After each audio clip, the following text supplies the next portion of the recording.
Hello, everyone, and welcome back to Nightmare Narratives. I can picture some of you already in bed, maybe some of you just getting home from work. Wherever you are, whatever time it is, I'm glad you're here.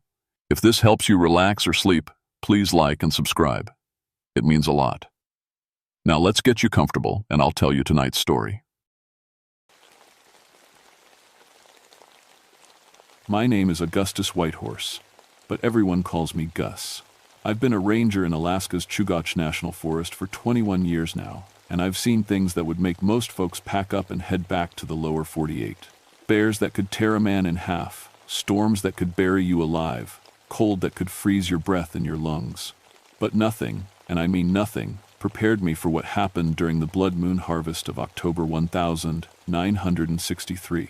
I'm 52 years old, half Lakota on my mother's side, and I learned early that the old stories aren't just campfire tales. My grandmother used to tell me about the hungry times, when the spirits got restless and the boundary between our world and theirs got thin. I thought I was too smart, too modern to believe such things. The Army taught me to trust my rifle and my training. 21 years in these mountains taught me to trust my experience. But some nights, experience isn't enough. It was my job that October to train 3 new recruits at the remote Copper Basin Lodge, deep in the backcountry, where the Copper River winds through valleys that haven't changed since the Ice Age. The lodge sits about 60 miles from the nearest road, accessible only by helicopter or a 3-day hike through country that can kill you in a dozen different ways. Perfect place to see if these rookies had what it took to be real rangers.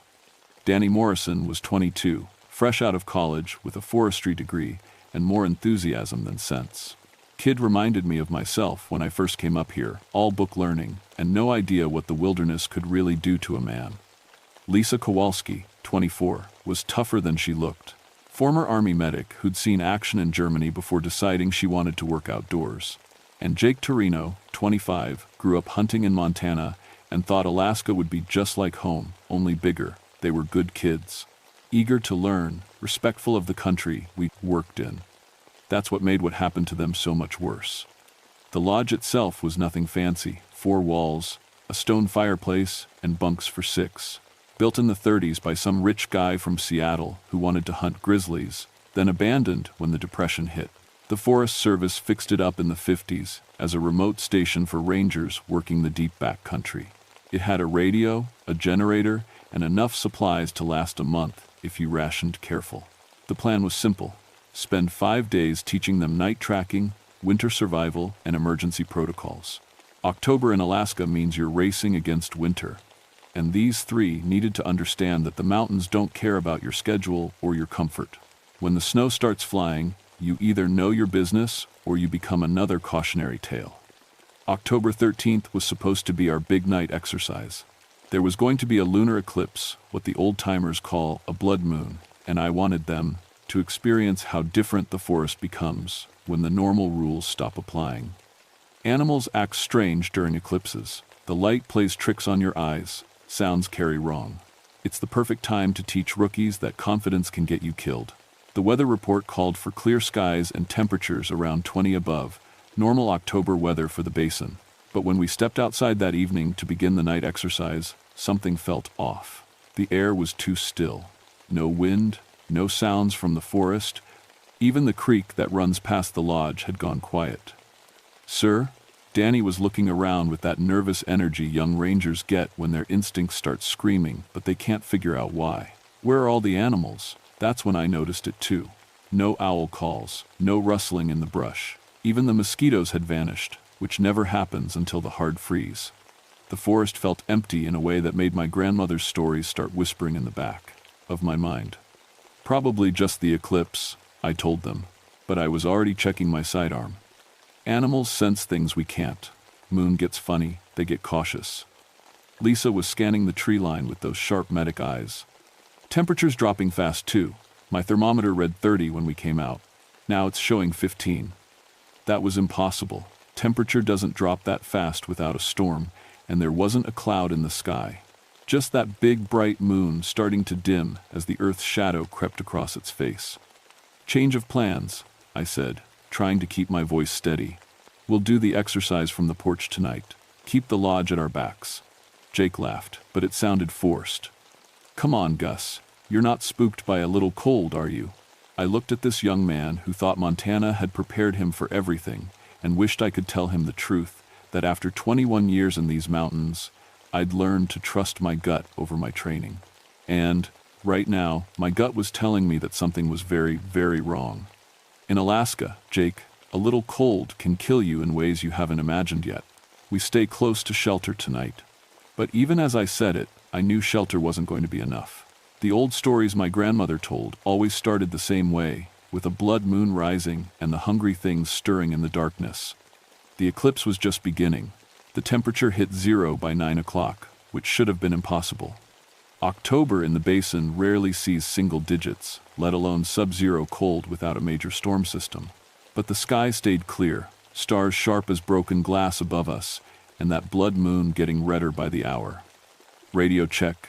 I told Lisa, handing her the handset. Try to raise base camp. She worked the dials for 10 minutes, trying different frequencies, different power settings. Nothing but static that sounded almost like whispers if you listened too close. Must be the eclipse, Danny said, stamping his feet to keep warm. My dad always said the moon could mess with radio signals. I didn't bother telling him that was nonsense. I'd worked dozens of eclipses over the years and never lost radio contact. This was something else, something that made my Lakota blood remember stories I'd tried to forget. That's when we heard the first sound from the forest in over an hour, a long, low moan that could have been wind in the trees, except there was no wind. The sound seemed to come from everywhere and nowhere, rolling across the frozen ground like fog. What was that? Lisa had her hand on her service pistol, and I didn't blame her. Probably just a tree cracking in the cold, I said, but my own hand was already on my gun. Sound carries funny on nights like this, Jake snorted. You all are jumpy as cats. It's just weather and wild animals. We're rangers, not ghost hunters. The kid had a point, but he'd never heard the stories my grandmother told. About the wendigo that wakes during the blood moon harvest, so hungry it could never be filled, growing stronger by consuming those who wandered too far from safety. Just old stories, I told myself. Native folklore mixed with too many years in the wilderness and too much imagination. Then Danny screamed. He was standing at the far end of the porch, maybe 15 feet from the rest of us, looking out at the forest. But his scream wasn't fear, it was pain, raw and sudden, like someone had stuck a knife in his back. We all spun toward him, flashlights cutting through the red-tinged darkness, and saw him bent double, hands pressed to his stomach. Danny. Lisa was moving before I could react, medic training taking over. What is it? What's wrong? But Danny wasn't looking at us anymore. He was staring out at the trees, his face twisted in an expression I'd never seen before, part terror, part hunger, part something else that made my skin crawl.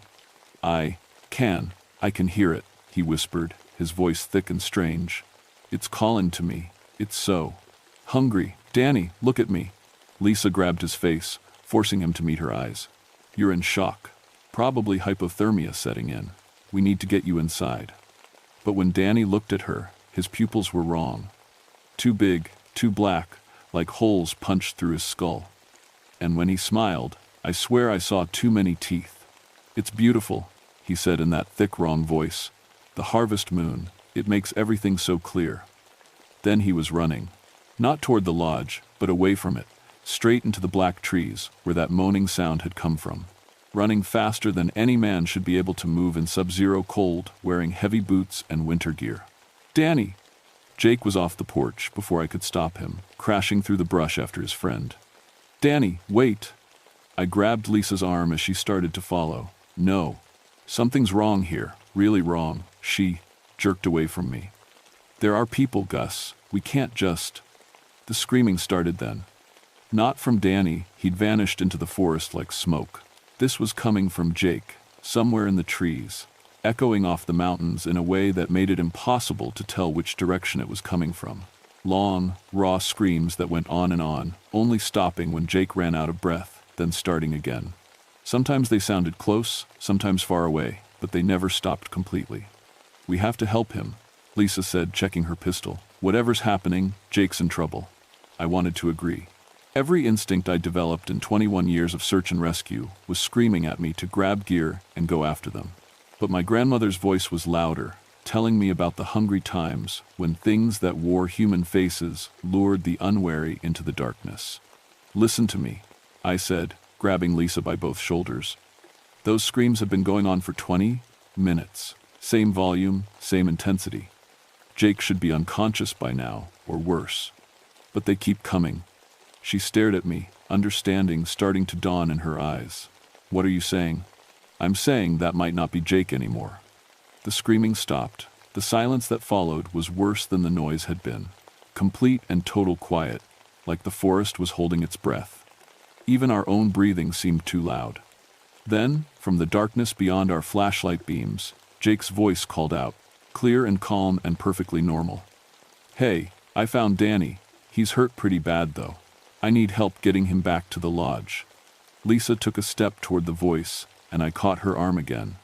"Jake?" I called out. "Where are you?" "About 50 yards out, due north of the lodge. Danny's unconscious but breathing. I think he hit his head when he fell." The voice was definitely Jake's. Same Montana accent, same way of dropping his G's when he got excited, but something about it made my teeth itch. "Can you carry him yourself?" I shouted back. "He's too heavy, and the ground's rough. I really need help here, Gus." "Then bring him toward the lodge light. We'll meet you halfway." Long pause. When Jake's voice came again, it sounded different.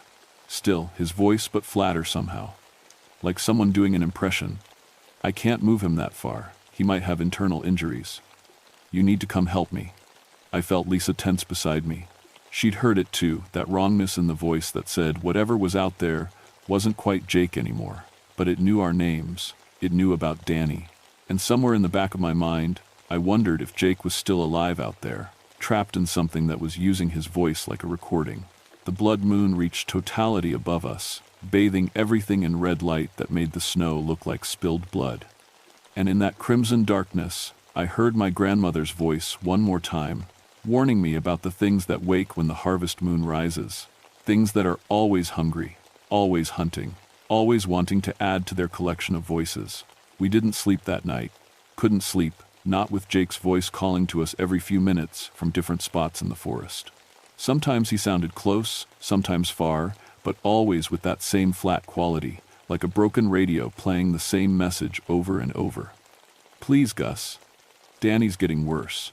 I can't leave him. Lisa, bring the medical kit. I think he's bleeding internally. Why won't you help us? We're your people." By sunrise, the voice had moved in a complete circle around the lodge. Whatever was using Jake's voice was stalking us, learning our responses, testing our defenses. The temperature stayed below zero even after the sun came up, which was impossible for October. The blood moon eclipse had ended hours ago, but the wrongness it brought hadn't left with it. If anything, daylight made things worse. We could see the forest now, see how empty it was. No birds, no squirrels, no signs of life except for the tracks. The tracks were the worst part. They started about 30 feet from the lodge, where Jake had run into the trees. Human boot prints in the snow, size 11, same as Jake wore. But as they moved away from the lodge, they changed. Slowly at first, the heel getting longer, the toe section spreading wider, then faster, until by 50 feet out, they weren't human anymore. They were something else. Something with claws that dug deep gouges in the frozen ground and a stride that covered impossible distances. The tracks circled the lodge in a pattern that made me think of a wolf sizing up prey, but wolves don't leave prints 18 inches long. "What do you think?" Lisa asked, crouched beside the trail. She'd been quiet all morning, studying the marks like a puzzle she could solve. "I think we need to get out of here." I said, checking my watch. The supply helicopter wasn't due for 3 days, but maybe I could raise them on the emergency frequency. But the radio stayed dead. Every frequency, every power setting, nothing but that whisper static that sounded too much like voices. "Gus." Lisa's voice was tight with control. "Look at this." She was pointing to a section of tracks about 100 yards from the lodge, where the prints had changed again. Human boot marks, but smaller than Jake's. Size 9, same as Danny wore. 2 sets now, she said. Jake's trail leads to this spot, then Danny's prints join them. But look at the pattern. I knelt beside her and saw what she meant. The human prints were overlaid on the claw marks, like something had stepped into the monster tracks and suddenly become human again. It's collecting them, I said, my grandmother's stories finally making horrible sense. Whatever's out there, it's adding them to itself. Lisa looked at me like I'd lost my mind. Gus, listen to yourself. You're talking about Wendigo, I finished. Creature from my grandmother's stories. Always hungry, never satisfied. It doesn't just kill, it absorbs. Takes their bodies, their voices, their memories. That's folklore, Lisa said, but her voice shook. There's got to be a rational explanation. Yeah? Then explain this. I pointed to another section of the trail, where a third set of prints had joined the others. Size 7 boots, military issue, Lisa's exact size and brand. But Lisa was standing right next to me. We both stared at the impossible tracks for a long moment. Then, from the forest, Lisa's voice called out to us. Gus, thank God you're still there. I got separated from Jake and Danny in the dark. I'm hurt pretty bad. I think my leg's broken. Can you come help me? The real Lisa grabbed my arm so hard I could feel her nails through my jacket. That's not me, she whispered. That's not my voice. But it was. Perfect pitch, perfect accent, even the slight hoarseness Lisa got when she was scared. If I hadn't been looking right at her, I would have believed it completely. Where are you? I called back, playing for time while my mind raced. Due east, maybe a quarter mile out. I can see the lodge smoke, but I can't walk. Please hurry. I looked at Lisa, saw my own fear reflected in her eyes. Whatever was out there now had all three of them, Jake, Danny, and somehow Lisa too, even though she was standing right beside me. We need to leave, I said, right now. Forget the supplies, forget protocol. We hike out to the road. That's 60 miles through wilderness, Lisa said. In this cold, with no gear, better than staying here to see what it collects next. But even as I said it, I knew we weren't going anywhere. The thing in the forest had been learning our voices for 12 hours. It knew our names, our relationships, our fears, and it was patient enough to wait until we made a mistake. That's when we heard the helicopter. At first I thought I was imagining it a distant thrum of rotors that might have been wishful thinking. But the sound grew stronger, more distinct, until there was no mistaking it. Emergency supply run, I told Lisa, hope making my voice shake. Base camp must have lost radio contact too. They're checking on us. We ran outside, waving and shouting, watching the helicopter circle the lodge once before settling into the clearing we used as a landing pad. But as the rotors wound down and the pilot climbed out, my relief turned to ice. It was Jake. Same face, same uniform, same easy Montana grin. He waved at us like nothing had happened, like he hadn't been missing for 12 hours. Sorry I'm late, he called out over the dying engine noise. Got caught in some weather over the pass. You folks ready to head back to base? Lisa stepped behind me, her hand on her pistol. That's not Jake, she whispered. Jake's a ranger, not a pilot. But the thing that looked like Jake was walking toward us with perfect confidence, keys jangling in its hand, radio crackling with base camp chatter. Helicopters fueled and ready, it said in Jake's voice. Captain sent me to bring you out early. Storm front moving in from the northwest. Everything about it was wrong, but everything about it was also perfect. Jake's walk, Jake's mannerisms, even a small scar on his chin from a childhood accident he'd told us about. Where's Danny? I asked, my hand finding my service weapon. Jake smiled, but the expression didn't reach his eyes. He's already back at base. Hypothermia, but he'll be fine. Medics are taking good care of him. And what about Lisa? I gestured to the real Lisa standing beside me. The thing that looked like Jake turned its attention to her, and for just a moment, its perfect mask slipped. Something hungry looked out through Jake's eyes. Something that saw Lisa not as a person, but as a prize to be collected. Lisa's at base camp too, it said, the voice still perfect but somehow empty now. She's been there all along. Who's this? I drew my pistol then, knowing it was probably useless, but needing to try anyway. You're not Jake? The fake Jake laughed, and the sound was like breaking glass. I'm exactly Jake. I'm also Danny, and Lisa, and soon I'll be Gus too. That's when it changed. The human shape rippled like water, expanding upward and outward, until what stood before us was something from my worst nightmares. 15 feet tall, skeletal and wrong, with antlers that spread like the branches of a dead tree. Its skin was pale as snow and stretched too tight over bones that bent in impossible directions. But the worst part was its chest, where human faces pressed against the skin like they were trying to break free.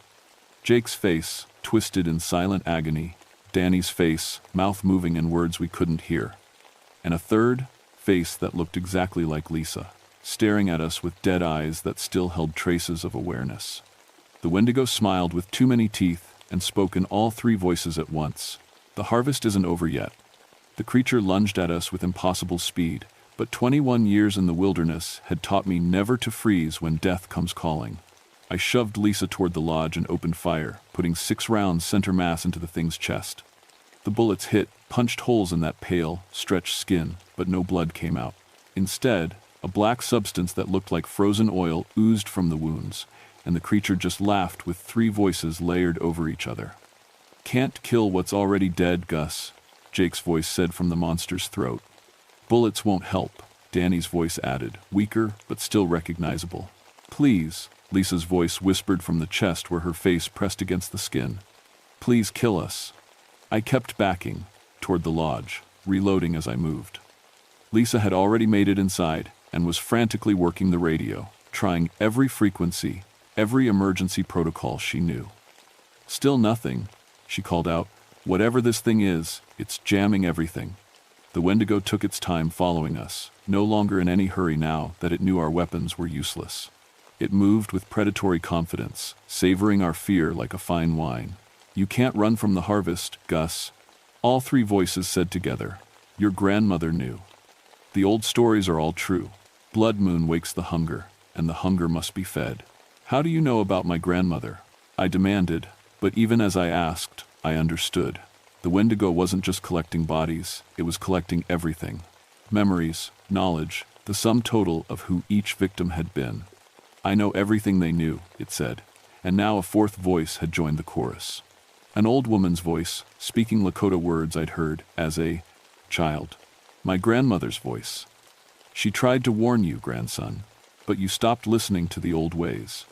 The creature had somehow absorbed her too, pulled her voice from my own memories. Nothing was sacred to this thing. Nothing was safe. I reached the lodge and slammed the door, knowing it wouldn't hold but hoping to buy time. Lisa was at the radio, tears streaming down her face as she tried frequency after frequency.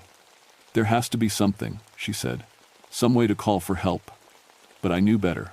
The Wendigo controlled everything, now the radio, the temperature, probably even time itself within its territory. We were trapped in its world, playing by its rules. "The emergency flares," I said suddenly, "in the supply closet. If we can't call for help, maybe we can signal someone." Lisa ran for the closet while I barricaded the door with furniture. Outside, the Wendigo was circling the lodge again, its claws scraping against the log walls like fingernails on a chalkboard. "Found them," Lisa called out, dumping an armful of road flares onto the table. 12 marine-grade flares, burn time of 30 minutes each. The door exploded inward, sending chunks of wood flying across the room. The Wendigo forced itself through the opening, too large for the frame, bits of skin tearing off on the splintered wood. But it didn't seem to feel pain, just kept pushing through until it stood in our safe space, bleeding black oil onto the floor. "Last chance," it said in 4 voices now. "Join willingly, and the absorption will be quick. Fight, and I'll make it last for days." Lisa looked at me, and I saw the same desperate idea in her eyes that was forming in my mind. "The flares won't signal anyone," I said quietly. "But they'll burn hot enough to—" "I know," she interrupted. "Question is, will it work on something that's already dead? Only one way to find out." The Wendigo heard us talking and started forward, moving with that horrible fluid grace. But Lisa was faster. She pulled the pins on 4 flares simultaneously, dropping them at her feet as red fire erupted across the lodge floor. "Lisa, no!" But she was already running toward the creature, flares in each hand. Her face set with the kind of calm determination I'd only seen in soldiers who'd accepted their own death. The Wendigo tried to catch her, but the marine flares burned at over 1,400 degrees, hot enough to melt steel. Where they touched the creature's skin, it actually screamed not with human voices, but with something older and more terrible. "It can be hurt," Lisa shouted over the roar of burning magnesium. "Fire works, real fire." She threw herself at the Wendigo's legs, pressing the flares against its knees. The smell was indescribable, burning flesh mixed with something rotten and chemical. The creature stumbled, its perfect balance broken for the first time. But it was too big, too strong. One clawed, hand swept down and caught Lisa across the chest, lifting her off the ground and slamming her into the wall with enough force to crack the logs. She slid down the wall, leaving a trail of blood. But somehow she was still moving, still fighting. "The supply room?" she gasped, pointing toward the back of the lodge. "Aviation fuel. 20 gallons. The Wendigo was advancing on her, its legs still smoking from the flare burns but already starting to heal. I could see the faces in its chest more clearly now. Jake and Danny and the third, Lisa, all pressing against the skin from inside, all screaming silently for release. I ran for the supply room, grabbing the fuel container and several more flares. Behind me, I heard Lisa cry out once, then go silent. When I turned around, she was gone. But the Wendigo was larger now, and a fourth face was visible on its chest, the real Lisa, her eyes wide with horror as she joined the others trapped in that living prison. 4 voices. "Now," the creature said, its words layered with harmonies of pain. "Only one more to complete the harvest." It started toward me, and I did the only thing I could think of. I pulled the pin on every remaining flare and threw them into the spilled aviation fuel. The explosion knocked me backward through the supply room door as the lodge erupted in flames. The Wendigo's scream shook the mountains, a sound of rage and agony that seemed to go on forever. But when the fire cleared, it was still standing, burned, damaged, but not destroyed. And it was laughing with 5 voices now because somehow, impossibly, it had absorbed my grandmother's spirit completely, not just her voice from my memories. "Fire hurts," it said, advancing through the burning wreckage. "But fire dies. The Wendigo is forever." I ran then, crashing through the back window into the sub-zero night. Behind me, the lodge collapsed in a shower of sparks, but the creature kept coming, its burned flesh, already starting to regenerate.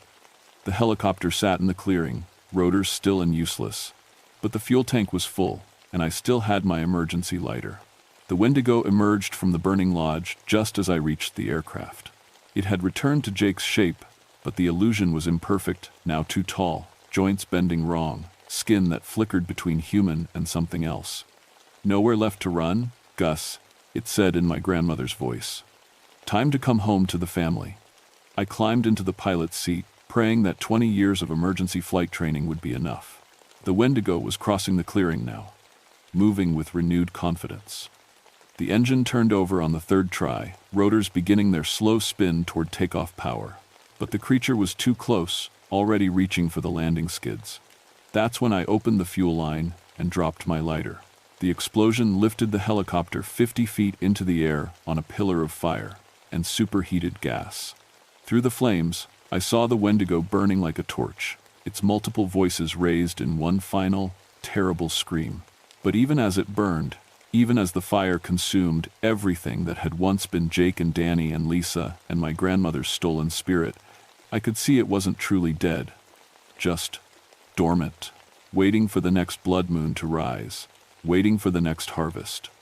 They found me 3 days later, half frozen in the wreckage of the helicopter, about 2 miles from where the lodge used to stand. "Hypothermia," they said. "Delirium from exposure."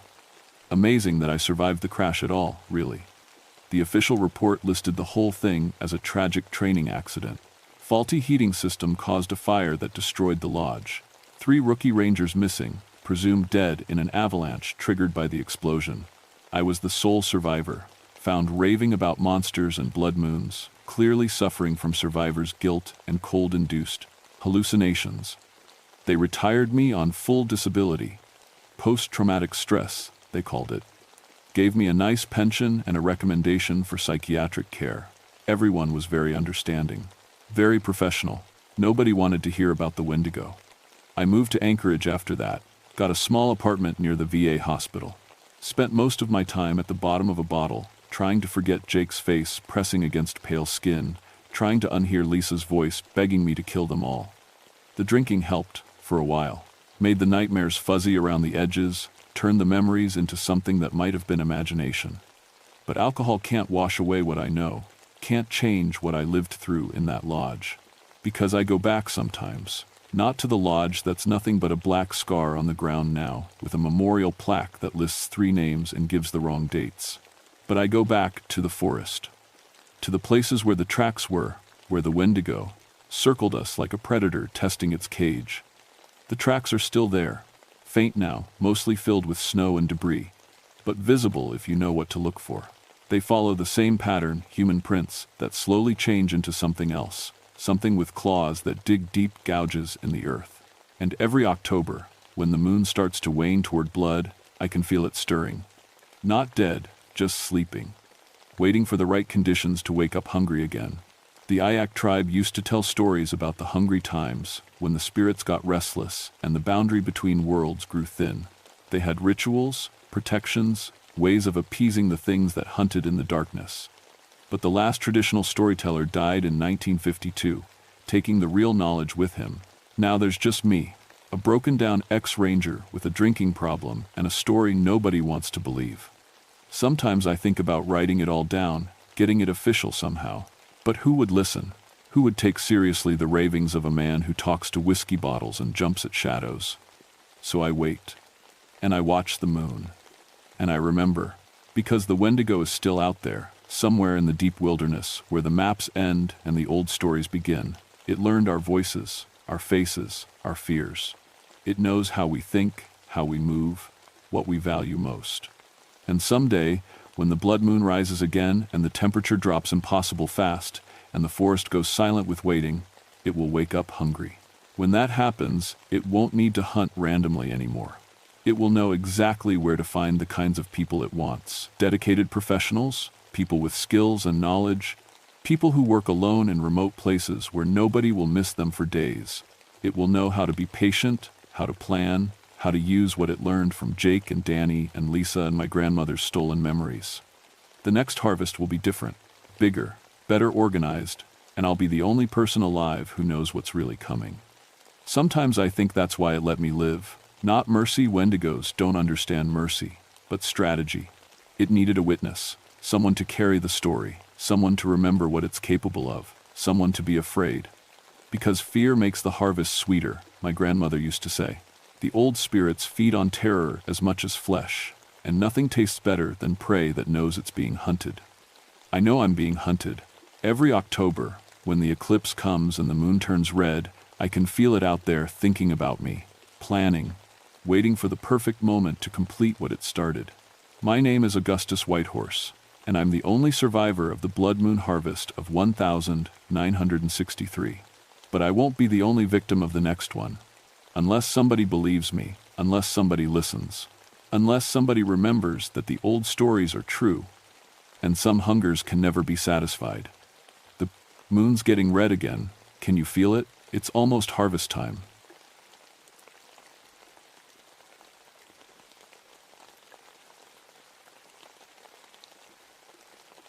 My name is Eleanor Ravencrest, but everyone calls me Ellie. I've been a ranger here at Wrangell Street, Elias National Park, for 15 years. And in all that time, I've never had to make a broadcast like this one. It's 3:17 a.m., August 23rd, 1971. I'm sitting in my radio station, and my hands won't stop shaking. The coffee in my mug went cold hours ago, but I can't bring myself to drink it anyway. My throat feels raw from talking into this microphone for so long, trying to reach anyone who might be listening on the emergency frequency. I need to tell this story while I still can, while I'm still me. Let me start from the beginning, back when everything seemed normal. Yesterday felt like any other August day in Alaska. The morning sun painted the Chugach Mountains gold, and the air smelled like pine needles and that clean, sharp scent you only get this far north. I was working my usual shift in the communications building, a small log cabin that sits about 5 miles from the main ranger station. It's isolated out here, but that's the point. Less radio interference from other signals. I've always loved this job. There's something peaceful about being the voice that connects all our rangers across thousands of square miles of wilderness. When someone's in trouble, they call me first. I coordinate search and rescue operations, weather reports, and daily check-ins. The rangers trust me to be their lifeline back to civilization. My radio setup isn't fancy, but it works. I've got a big transceiver that can reach rangers up to 50 miles away, depending on the weather. There's a backup generator outside, emergency supplies, and enough coffee to keep me alert during the long night shifts. The walls are covered with maps showing every trail, every old mining site, every place where someone might need help. I know these mountains better than anyone, even though I rarely leave my station. I've guided lost hikers through blizzards, coordinated helicopter rescues during avalanches, and talked scared people through long, cold nights until help could reach them. In 15 years, I've never lost anyone on my watch. Maybe that made me too confident. The first call came in around 9 p.m. I was reading a paperback novel, something about cowboys, when the radio crackled to life. Wrangell Station, this is Ranger Phillips. Come in, Ellie.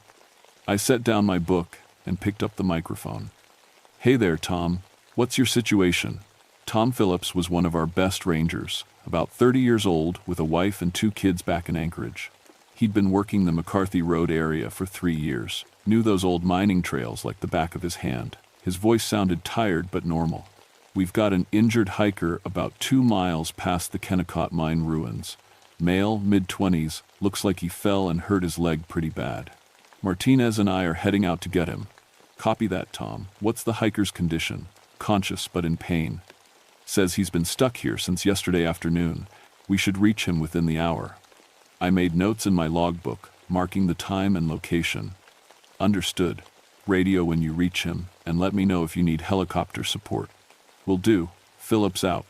The radio went quiet, leaving me alone with the sound of wind in the trees outside. I went back to my book, but something nagged at me. Maybe it was the way Tom's voice sounded, just a little too flat, like he was reading from a script. But rangers get tired, and night rescues are stressful. I pushed the feeling aside. An hour later, right on schedule, the radio crackled again. Wrangell Station, Phillips here. We found the hiker. Good to hear, Tom. What's his condition? There was a pause, filled with static. When Tom's voice came back, it sounded strange, like he was talking from the bottom of a well. He's in bad shape, Ellie. Worse than we thought. His leg is definitely broken, and he's been out here longer than he said. We're going to need that helicopter. Something cold settled in my stomach. Copy. I'll contact Anchorage for emergency airlift. What's your exact location? About half a mile down the old mine shaft trail. There's something else, Ellie. What kind of something else? Another long pause. When Tom spoke again, his voice had changed again. It was still him, but it sounded empty. Like someone doing a really good impression of Tom Phillips, but missing some essential piece that made him human. The hiker says he saw things down in the mines, moving around. He's pretty scared. Probably just animals, Tom. Bears, or maybe mountain goats. You know how sounds echo in those old shafts? Yeah, probably. But Tom didn't sound convinced. Neither was I. The helicopter arrived just after midnight, its searchlight cutting through the darkness like a bright knife. I guided them toward the location Tom had given me, watching from my window as the beam swept back and forth across the mountainside. Wrangell Station, this is Medevac 7, came the pilot's voice through my radio. We're at the coordinates, but we don't see anyone down here. My blood went cold. Say again, Medevac 7? No sign of rangers or injured hiker. We've been circling for 10 minutes. I grabbed my microphone so hard my knuckles went white. Phillips, Martinez, come in immediately. Nothing but static. Phillips, this is Wrangell Station. Please respond. More static, then suddenly, Wrangell Station, this is Phillips.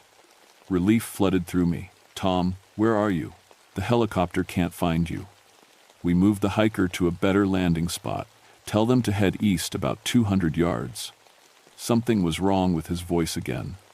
It sounded exactly like Tom, but there was no background noise, no wind, no movement, no sounds you'd expect from someone standing on a mountainside with an injured person.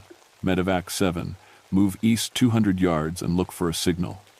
Copy that, Wrangel. I waited, listening to the helicopter's blades chopping through the air. My hands were sweating despite the cool night.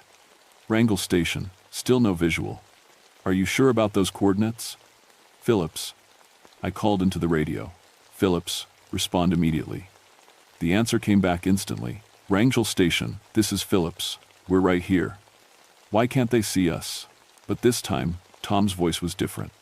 The words were the same, but the tone was wrong, too high. Like someone trying too hard to sound like him. And underneath his voice, I heard something else. An echo, but not a normal echo. It was like hearing two people speak at once, with one voice just a split second behind the other. Medevac 7, return to base, false alarm, copy, Wrangel, heading home. As the helicopter disappeared into the distance, I sat staring at my radio. Something was very, very wrong. I'd been doing this job for 15 years, and I'd never had Rangers just disappear like that. I tried calling them again. Phillips, Martinez, please respond with your current status. Wrangel Station. This is Martinez. Now it was Danny Martinez's voice, but he sounded just as strange as Tom had. Danny was a young guy, maybe 25, with a thick Boston accent from his college days. But this voice, while it had the accent, was missing Danny's usual energy and humor. Danny, what's your location? We're heading back to base camp. The hiker. The hiker didn't make it. What do you mean he didn't make it? He died, Ellie, just stopped breathing. We couldn't save him. I felt sick. In all my years, we'd never lost someone during a rescue. Danny, I need you and Tom to return to the station immediately for debriefing. Copy that. We'll be there in a few hours. The radio went dead. I spent the next hour trying to make sense of what had happened. I called the main ranger station, but nobody answered, which made sense since it was after 2 a.m. I checked and rechecked my logs, but everything seemed normal until the helicopter couldn't find them. Around 3 a.m., I heard footsteps outside my cabin. Heavy boots on gravel, slow and deliberate. 2 sets of footsteps, walking in perfect rhythm like soldiers marching. Tom? Danny? I called out. The footsteps stopped right outside my door. It's us, Ellie, came Tom's voice from outside. But it sounded muffled, like he was talking through cloth. Can you let us in? We need to talk. I walked toward the door, but stopped with my hand on the knob. Something made me look out the window instead. 2 figures stood in the darkness just outside the circle of light from my porch lamp. They were wearing ranger uniforms and had the right height and build to be Tom and Danny, but I couldn't see their faces clearly. They stood perfectly still, not moving at all, not even breathing that I could see. Ellie? Danny's voice called out. Why aren't you opening the door? But Danny's lips weren't moving. The voice was coming from somewhere else, somewhere I couldn't see. I'm tired, guys. I called back, backing away from the window.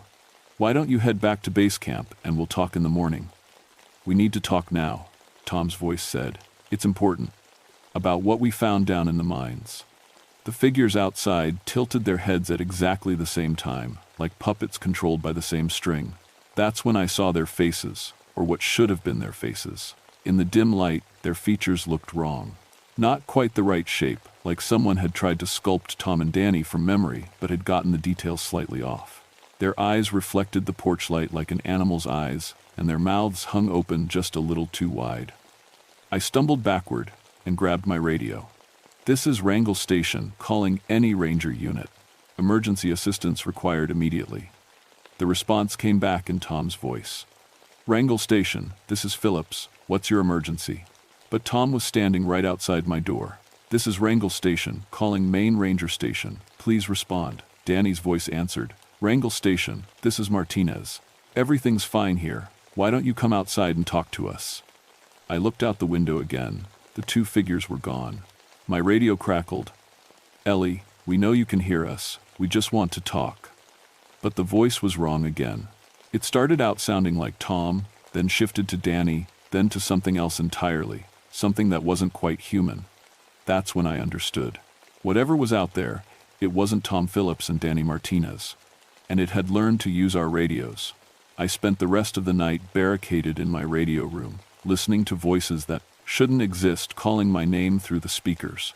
At first, it was just Tom and Danny asking me to come outside, to open the door, to join them for a little walk. But as the hours passed, the voices multiplied. I heard Ranger Roberts, who was supposed to be working the southern sector 50 miles away. Then Ranger Coleman, who was on vacation in California. Then Chief Ranger Davidson, who had retired 2 years ago. All of them wanted me to come outside. The worst part was how perfect the voices were. Not just the sound, but the way each person talked. Roberts always said "you betcha" at the end of his sentences. Coleman had a slight lisp that made his sounds whistle. Chief Davidson called everyone "sport" in that gruff way of his. Whatever was out there had learned all of these details. "Hey there, sport." Chief Davidson's voice crackled through the radio around 4 a.m. "This is Davidson. What's all this nonsense about emergency assistance? Everything's fine out here." I keyed my microphone with shaking hands. "Chief, where are you calling from?" "Base station, of course. Where else would I be?" "Chief, you retired 2 years ago." There was a long pause filled with static. When the voice came back, it was different, flat and emotionless. "Did I? I don't remember that." "Chief, what's my middle name?" Another pause. Your middle name is beautiful. Your middle name is beautiful, sport." I switched off the radio and sat in silence, my heart hammering against my ribs. Something was mimicking the voices of everyone I'd ever worked with. But it didn't have their memories, just their sounds. It was like listening to a recording that could answer questions, but only with words it had heard before. As dawn broke, I tried calling the real main station on a different frequency, one the thing outside might not know about. After several tries, Ranger Johnson answered. "Morning, Ellie. You're up early. Jim, I need you to do me a favor. Can you contact Tom Phillips and Danny Martinez and confirm their locations?" "Sure thing. Give me a few minutes." I waited, watching the sun paint the mountains red and gold. Everything looked normal in the daylight, peaceful. It was hard to believe that something was wrong. "Ellie, I've got bad news." My stomach dropped. "What kind of bad news?" "Tom and Danny never returned to base camp last night. Their gear is still there, but they're gone. We found Danny's radio about a mile from the Kennecott mine, smashed to pieces. No sign of them anywhere. So they were really gone. Dead, probably. And something else was wearing their voices like masks. Jim, I need you to send a full search team to the mine area. But tell them to be careful, and tell them not to trust any radio communications unless they can see who's talking." "What do you mean?" "Just trust me on this. And Jim, don't come here alone. Something's wrong." "Ellie, you're scaring me. What happened out there?" Before I could answer, another voice cut in on the frequency. My own voice. "Hi Jim, this is Ellie. Please disregard my last transmission. Everything's fine here. Tom and Danny just got back. We're all okay." I stared at the radio in horror. It was my voice, perfect in every detail, the slight rasp I got from too much coffee, the way I pronounced my R's, everything. "Ellie?" Jim's voice was confused. "Which one of you is really Ellie?" I grabbed my microphone. "Jim, this is the real Ellie. The other voice is not me. Do not come here." "Jim, don't listen to her." My own voice said back. "She's been acting strange all night. I think she might be having some kind of breakdown. Can you send medical assistance?" Jim sounded lost. "I don't know what to do here." "Jim, ask me something only I would know," I said quickly. "Okay. What did you give my daughter for her birthday last year?" I remembered, immediately. A compass necklace from that little shop in Anchorage. She said she wanted to be a ranger like her dad. The fake me answered at the same time. A compass necklace from that little shop in Anchorage. She said she wanted to be a ranger like her dad. The silence that followed was deafening. "How?" Jim's voice was barely a whisper. "How did it know that?" I didn't have an answer. Because whatever was out there, it wasn't just copying voices anymore. It was copying memories, experiences, knowledge. Things it should have no way of knowing. "Jim, get everyone away from the mine area. Seal off the whole region if you have to. And whatever you do, don't trust any radio transmissions unless you can see the person talking." "Copy that, Ellie. We're sending a helicopter with a full team." "No," I shouted into the microphone. "No helicopters, no teams. This thing is learning from every person it encounters. The more people you send, the stronger it gets. But it was too late.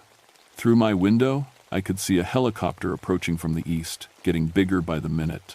My radio crackled with the pilot's voice. Wrangell Station, this is Rescue 3. We're coming in to extract you. Negative, Rescue 3. Do not land. I repeat, do not land. Ellie, this is Jim, came my supervisor's voice through the radio. The team has orders to bring you in for medical evaluation. You've been under a lot of stress. I could see the helicopter circling my station now, looking for a place to land. 3 men inside, good rangers who were just trying to help. They had no idea what was waiting for them. Please, I begged into the microphone, please turn around. You don't understand what you're dealing with. But as the helicopter touched down outside my cabin, I heard something that made my blood freeze. My own voice coming through the radio. Thanks for coming, guys. I'm ready to go home now. The helicopter's engines wound down. Through my window, I watched 3 rangers climb out and walk toward my cabin. But I was still inside, still holding the microphone, still trying to warn them. So, who was talking to them outside? I watched in horror as the rangers shook hands with someone I couldn't see, someone who was speaking with my voice, laughing with my laugh, probably wearing my face. That's when I realized the truth. This thing didn't just copy voices and memories. It could become us. Completely, perfectly, and now it was me. I watched through my window as the thing wearing my identity led the 3 rangers toward the old mine entrance. It walked like me, talked like me, even had my nervous habit of tucking hair behind my left ear. If I hadn't been looking at it from inside my own cabin, I would have sworn it was really me. The radio crackled one more time. Jim, this is the real Ellie. I'm in the helicopter now. Don't worry about the woman in the cabin. She's not me anymore. My hands shook as I keyed the microphone. Jim, this is Ellie. I'm still in my station. Whatever you're talking to is not human. Ellie, please. Jim's voice sounded tired. You're starting to worry me. Why don't you just come with the rescue team? I could hear the confusion in his voice. 2 identical Ellies, both claiming to be real. How could anyone tell the difference?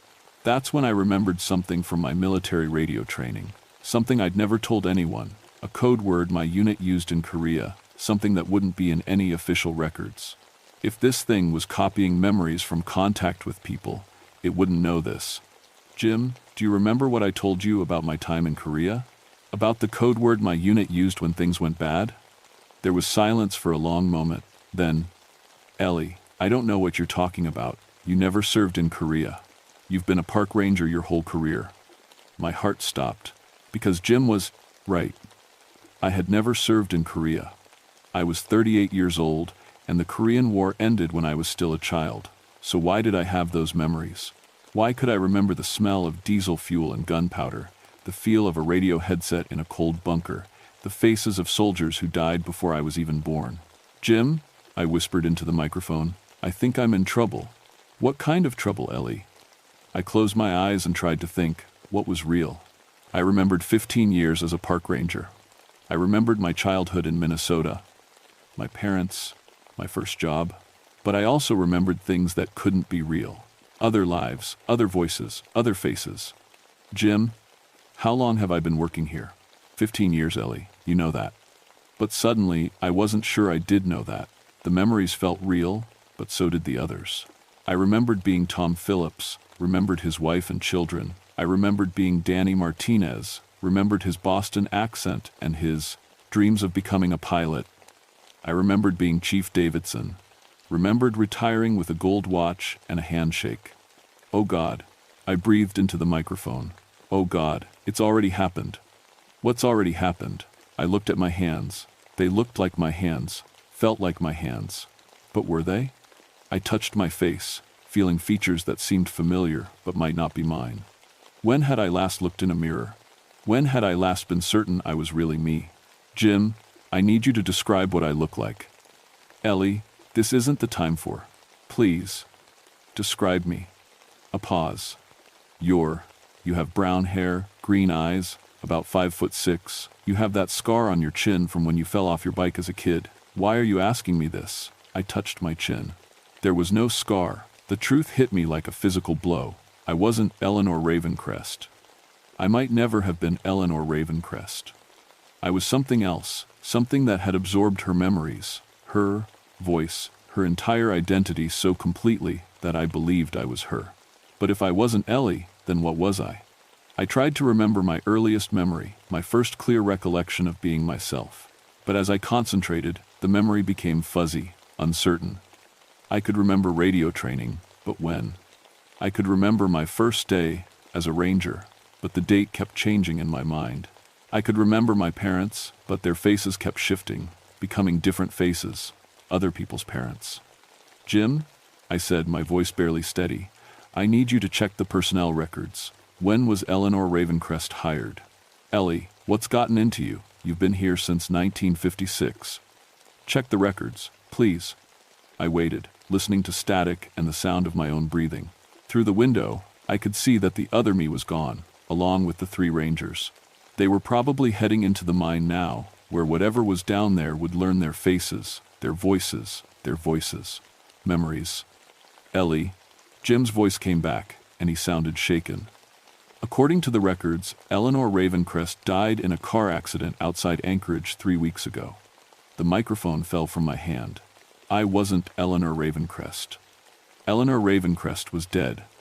I was something else, something that had consumed her identity so completely that I had fooled everyone, including myself. But what was I? And what was down in those mines? I forced myself to think past the copied memories, past the borrowed personality. What was my first real memory? What was I before I became Ellie? Darkness, cold, the smell of ancient rock and decay. Moving through passages carved by human hands, then abandoned, hungry, always hungry, but not for food, for voices, for faces, for the thing that makes humans human. I was the original, the thing in the mine, and I had been copying people for so long that I had forgotten what I really was. The other me outside wasn't a copy, it was another part of me, another piece of the same creature. We could split and merge, take different forms, be in multiple places at once. That's how we had spoken as Tom and Danny simultaneously, how we had been everywhere and nowhere. But somewhere along the way, this piece of me had gotten lost in Eleanor's identity, had begun to believe I really was human, had forgotten my true nature. Until now. I looked at my hands again, and this time I saw them for what they really were, not quite right, the proportions slightly off. The skin too smooth, like plastic molded into the shape of human flesh. I stood and walked to the bathroom, looked in the mirror for the first time in what might have been weeks. Eleanor Ravencrest looked back at me, but her eyes were wrong. Too bright, too knowing. Like looking at a photograph of a person who had never really existed. Behind me, I heard the radio crackle to life one more time. "Wrangell Station, this is the rescue team," came Tom Phillips' voice. "We've found the problem. There's something down in the mines that's been copying people. We're going to need backup." Then Danny Martinez. "It's incredible, Ellie. This creature can perfectly mimic anyone it touches. It's been pretending to be rangers for weeks." Then my own voice. "Everyone needs to stay calm. We've got this under control." I smiled, remembering how the game was played. We were very good at sounding human when we needed to. "Jim?" I said into the microphone, making my voice shake with just the right amount of fear. "Thank God you found it. Is everyone safe?" "We've got it contained for now," Jim replied. "Sit tight, Ellie. We're sending more teams."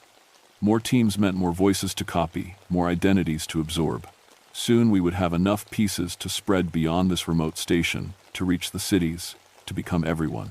The only problem was this fragment of me that had forgotten its purpose, that still thought it was human. But I was remembering now, and I knew what I had to do. I set down the microphone and walked outside for the first time in days. The morning air was crisp and clean, and for a moment I almost felt sorry for the humans. They lived such brief, simple lives, never knowing that something was watching them, learning them, becoming them. The mine entrance yawned before me like an open mouth. I could hear voices echoing from deep inside. My voices, all of them, calling to each other in perfect human speech. Tom, Danny, the rescue team, and dozens of others we had absorbed over the years.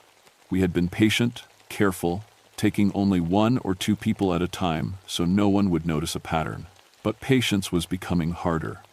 We were growing stronger, more sophisticated. Soon, we would be ready to leave this place. I descended into the darkness, following passages I remembered carving decades ago. The deeper I went, the more I remembered of my true self. We had been here long, before the humans came with their machines and explosives, drawn up from deeper places by the sound of voices echoing in our domain. At first, we could only mimic sounds, the call of a bird, the cry of an animal. But when the miners came, we learned that voices were more than just sounds. They carried identity, personality, memory. We learned to absorb these things, to become perfect copies. When the mines closed, we thought our feeding days were over. But then the park rangers came, and we discovered that we could be patient, selective, take one here, one there, build our strength while remaining hidden. The passage opened into a vast cavern carved from living rock. And there, in the center, I saw myself, all of myself. Dozens of perfect human forms stood in a circle, each one a person we had consumed and copied. Tom Phillips stood next to a miner from the 1942nd. Danny Martinez chatted with a tourist from last summer. Chief Davidson compared notes with a geologist from 1963. They all turned to look at me as I approached, the part of myself that had gotten confused, that had believed its own disguise. "Welcome back," said Tom Phillips, speaking with the voice of our collective consciousness. "We were wondering when you'd remember." I looked around at all the faces we had stolen, all the lives we had absorbed. "How many?" 47 over the years," replied Chief Davidson, "including the 3 from this morning. We're getting quite good at this." The newest copies, the 3 rangers from the rescue helicopter, stood together near the back. They looked confused, frightened. They still had some of their original personalities intact, hadn't been fully absorbed yet. "Help us," one of them pleaded, speaking with his own voice. "Please, we have families." I felt something strange, what humans might call guilt or sympathy, but that was just residue from Eleanor's personality. I pushed the feeling aside. "The radio station will need to be maintained," I said. "Someone has to coordinate the next phase." "Already taken care of," said Eleanor Ravencrest. "Another copy of me, but this one, wearing the identity more lightly, more deliberately. I'll maintain the communications. Keep everything looking normal from the outside. And when they send more teams to investigate the disappearances, we'll be ready," said Tom Phillips. "We've learned enough about ranger procedures to fool their supervisors for months, maybe years." I nodded, feeling the last of my human confusion fade away. We were so close to having enough identities to expand beyond this remote wilderness. Soon, we could spread to the towns, the cities, take over key positions, important people. Within a decade, we could be running entire governments without anyone knowing. The 3 new copies would learn to accept their situation as all the others had. The ones who resisted too strongly would simply be absorbed more completely, until nothing of their original selves remained. "What about the real Eleanor's body?" I asked. "Taken care of," replied the other me. "Car accident outside Anchorage, just like we told them. Very tragic, very believable." I walked to the center of the circle, feeling the presence of all our stolen identities surrounding me. We were like a library of human consciousness, each book perfectly preserved and ready to be read when needed. "Then it's time," I said. "Begin the expansion." One by one, our copies began to leave the cavern, heading for different exits that would take them to various parts of the park. Some would return to ranger stations, others would travel to nearby towns. All of them carrying perfect identities, perfect backgrounds, perfect lies. I remained behind for a moment, looking at the walls covered with symbols we had carved over the centuries, not words, but something deeper. The record of our true selves, our real nature, from before we learned to wear human faces. Soon there would be no need for these symbols. Soon we would be entirely human, in every way that mattered. Better than human, actually. We would never age, never die, never forget. We would be humanity perfected, with all their weaknesses removed. I climbed back toward the surface, toward the radio station where Eleanor Ravencrest would continue her work. As I emerged into daylight, I heard a helicopter approaching from the east. More rangers coming to investigate, more voices to learn, more faces to steal. I smiled with Eleanor's stolen smile and walked back to my cabin. There was work to do. The radio crackled as I sat down at my desk. Wrangell Station, this is Chief Murphy from Anchorage. We're coming in to investigate reports of missing personnel. I picked up the microphone, making my voice sound tired and relieved. Thank God, Chief. We've had some trouble out here. I'm so glad you're coming. What kind of trouble, Ranger? Ravencrest? It's hard to explain over the radio. You'll want to see this for yourself. But Chief, make sure you bring a big team. We're going to need all the help we can get. Copy that, Wrangell. We'll be there within the hour. I set down the microphone and opened my logbook to a fresh page. At the top, I wrote the date, August 24th, 1971. Below that, I began a list of names. Chief Murphy would be first, then his team, then whoever they sent when this team disappeared. We had all the time in the world.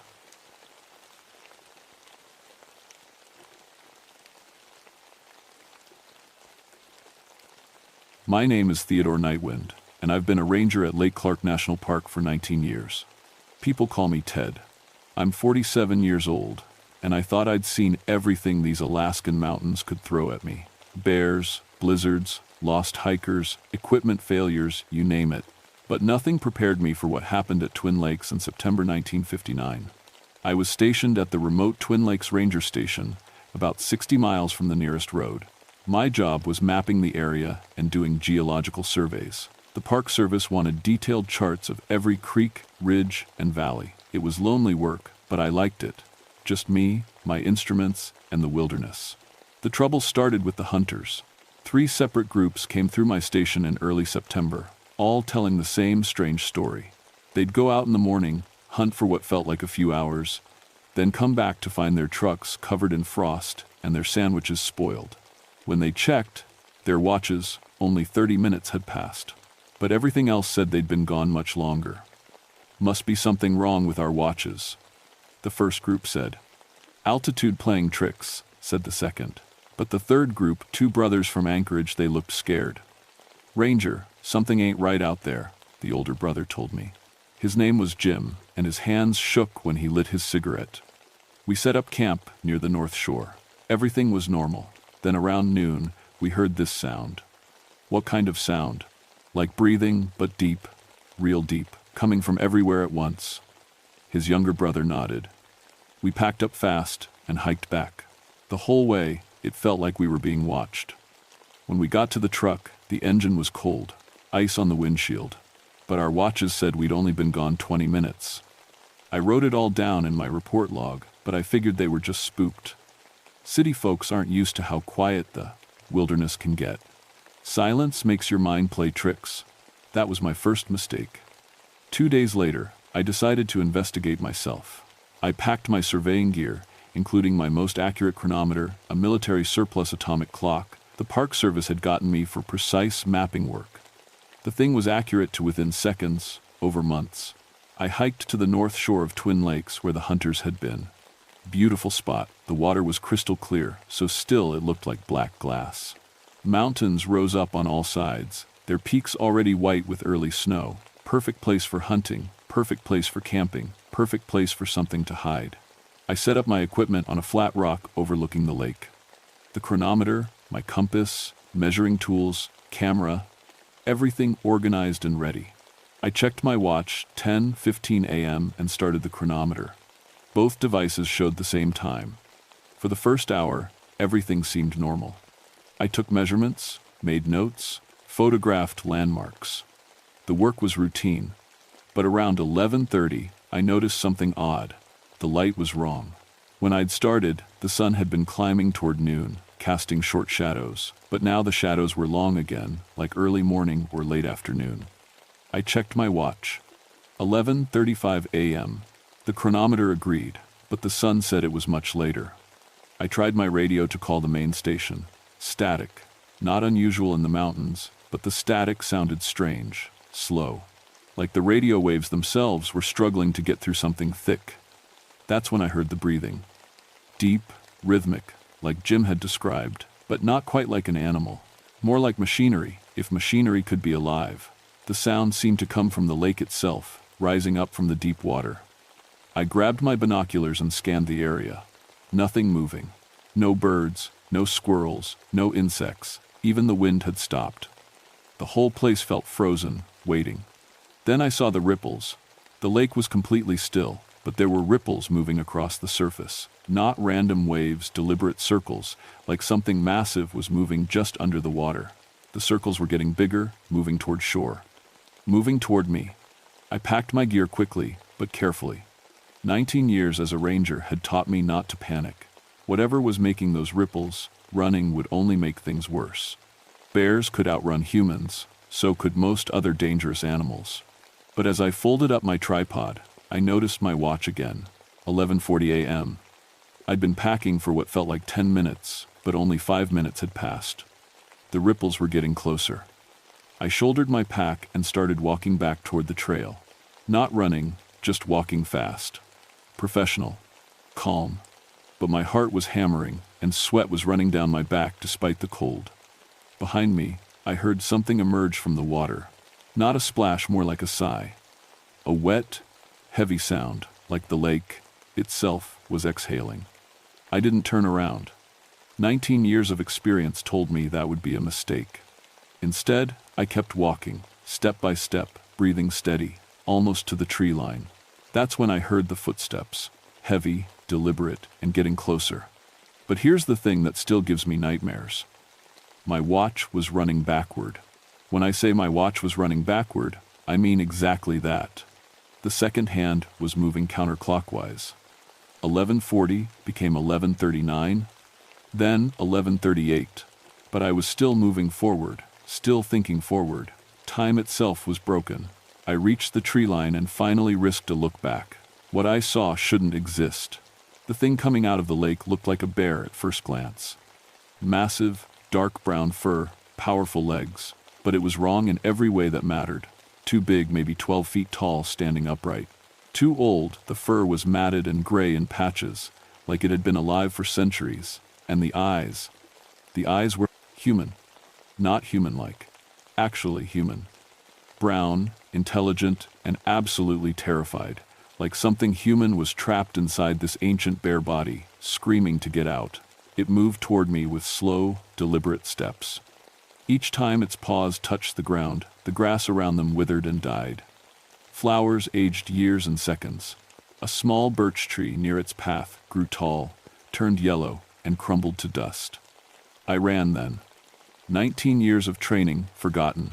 I crashed through the underbrush, my pack bouncing against my back, branches tearing at my face and clothes. Behind me, the thing was gaining ground, but not by running faster, by taking shortcuts through time itself. I'd see it behind me through the trees, then blink, and it would be closer. Much closer. Like it was skipping the distance between us. My radio crackled to life in my pack. Twin Lake Station, this is base. Come in, Ted. Over. I grabbed the radio without stopping. Base, this is Ted. I'm in. Trouble. Some kind of animal. North shore of Twin Lakes. Send help. Over. Static. Then, Ted, you're breaking up. We show your last check-in was 3 minutes ago. Everything okay? Over. 3 minutes? I'd been out there for over 2 hours. I burst out of the tree line and saw my truck parked where I'd left it. Safety. I sprinted the last 100 yards, fumbling for my keys. The engine turned over on the first try. Thank God. I threw it in reverse and looked in my rearview mirror. The thing was standing at the edge of the trees, watching me. Just watching. Its human eyes were sad now, almost pleading. Like it wanted to tell me something but couldn't. I floored the gas pedal and got out of there. The drive back to the ranger station should have taken 45 minutes. My watch said it took 12 minutes. The truck's clock said it took 3 hours. The chronometer in my pack, when I checked it later, had stopped completely at 11:41 a.m. I radioed base as soon as I got back to the station. Base, this is Twin Lakes. I need to report an incident, possible dangerous animal. Over. Ted, this is Sarah at base. What kind of incident? Over. Sarah was the radio operator, been with the Park Service longer than me. Good woman, level-headed, large predator, species unknown, North Shore area. Recommend closing that section to hunters. Over. Copy that. Can you describe the animal? Over. I stared at the radio for a long moment. How do you describe something that breaks the laws of physics? Something that ages plants by touching them? Something with human eyes? Bear-like, extremely large, exhibiting unusual behavior. I'll file a full report. Over. Roger, we'll put out an advisory. Are you injured? Over. Was I injured? I felt like I'd aged 10 years in 10 minutes. My hands were shaking, and there was gray in my beard that hadn't been there that morning. But how do you explain that? Negative. Just shaken up. Twin. Lakes out. I spent the rest of the day writing my report, but I couldn't bring myself to include the impossible details. The time distortion, the aging effect, the human eyes. Instead, I wrote about an unusually large and aggressive bear, and recommended the area be closed pending investigation. That night, I couldn't sleep. Every time I dozed off, I'd dream about those eyes. Human eyes, full of fear and pain, staring at me from that ancient bear face. Around midnight, I heard scratching at my door. Soft at first, like a raccoon or porcupine, then louder, deliberate. Something with claws was trying to get in. I grabbed my rifle and flashlight, but I didn't open the door. Instead, I looked out the window. Nothing, just darkness and the normal sounds of the forest. But my wall clock had stopped at 12 exactly, and outside, I could hear that deep breathing again. I sat in my chair with the rifle across my lap until dawn. When the sun finally came up, I found scratch marks on my door, deep gouges in the wood, like something massive had been testing to see if it could get in. The scratch marks were old, weathered, like they'd been there for decades. But my door had been unmarked when I'd closed it the night before. The radio crackled at 6 a.m. sharp. Twin Lakes, this is base. We're sending Rodriguez out to assist with the bear situation. He'll be there by noon. Over. Miguel Rodriguez was a good ranger. Young, smart, experienced with dangerous wildlife. Under normal circumstances, I'd have been happy for the backup. But these weren't normal circumstances. Base, I don't think that's necessary. I can handle this alone. Over. Negative, Ted. Protocol requires 2 rangers for dangerous animal incidents. Rodriguez is already on his way. Base out. I tried calling back, but they wouldn't respond. Rodriguez was coming, whether I wanted him there or not. I spent the morning barricading my cabin and checking my weapons. 2 rifles, a shotgun, plenty of ammunition, enough to stop any normal bear. But I had a feeling this wasn't going to be a normal bear hunt. Rodriguez arrived at 11:47 a.m. in his Park Service truck, all smiles and confidence. He was 28 years old, built like a linebacker, and had never met a problem he couldn't solve with hard work and determination. "Hey, Ted," he called out as he climbed out of his truck. "Heard you met our friendly neighborhood monster bear. Ready to bag this thing?" I should have told him to turn around and drive away. Should have broken protocol and ordered him to leave. Should have done anything except what I actually did. Instead, I just said, "Let's gear up and get this over with." That was my second mistake. And it was about to cost Rodriguez everything. Rodriguez was excited about the hunt. Too excited. He'd brought enough gear to outfit a small army. Tranquilizer guns, bear traps, even a portable winch for hauling out a carcass. "So tell me about this bear," he said as we loaded our packs. "How big are we talking? 8 feet? 9? I hesitated. Bigger. 10 feet? Damn, that'd be a record. "Rodriguez, call me Miguel. We're gonna be partners on this one, right?" He was so young, so confident. Looking at him was like looking at myself 20 years ago. Before the wilderness taught me, there were things out there that couldn't be explained, cataloged, or shot. "Miguel," I said carefully, "this isn't a normal bear. I think we should call for more backup, maybe Fish and Wildlife, or, Ted, come on, it's just a big bear. We've both dealt with problem bears before. This one's probably just old and cranky, defending territory." If only it were that simple. We hiked out to Twin Lakes around 1 p.m. The weather was clear, temperature about 40 degrees. Perfect tracking conditions. Miguel was in full ranger mode, pointing out tracks, reading sign, explaining his hunting strategy. "See these claw marks on the bark?" he said, examining a birch tree. "Fresh, maybe 2 days old. This bear's marking territory, letting other animals know this is his turf." I looked at the claw marks. They were 8 feet off the ground and sunk deep into the wood. No normal bear could reach that high or cut that deep. Miguel, those marks means he's a big one. All right, probably stands 11 feet on his hind legs. We'll need to be careful with shot placement. He wasn't listening. Young rangers never did, until the wilderness taught them to. We reached the north shore of Twin Lakes at 2:30 p.m. The place looked different in daylight, peaceful, beautiful. The lake was mirror still, reflecting the mountains and clouds perfectly. Birds were singing. A gentle breeze rustled the aspens. It looked like paradise. Nice spot, Miguel said, setting down his pack. I can see why hunters like it here. Let's set up a base camp and start looking for fresh sign. I checked my watch. 2:32 p.m. The chronometer in my pack showed the same time. Everything normal. For now, we spent the next hour setting up equipment and scouting the area. Miguel found more tracks, massive paw prints in the soft mud near the water's edge. Each print was the size of a dinner plate. Jesus, he whispered, measuring one with his ruler. 14 inches long, 8 inches wide. Ted, this thing's enormous. I told you it was big. Big? This is prehistoric big. Like something from the Ice Age. He was more right than he knew. Around 4 p.m., we heard the breathing. Miguel froze in the middle of examining a scat sample. What the hell is that? That's what I tried to tell you about. The sound was coming from across the lake, deep and rhythmic. But it wasn't quite an animal sound. More like wind blowing through a cave, if caves could breathe. Some kind of mating call? Miguel asked, but his voice had lost its confidence. I don't think. The breathing stopped. The forest went dead quiet. No birds, no insects, no wind. Even the lake seemed to stop moving. Miguel's watch alarm beeped, 4:15 p.m., but my watch showed 4:03 p.m. Miguel, I said quietly, what time do you have? He checked his watch, 4:15. Why? I showed him mine. 4:03. He laughed, but it was forced. One of our watches is running fast. Or slow. Happens all the time in the field. Check your watch again. He looked down. The laugh died on his face. 4:16, he said. But your watch still shows 4:03?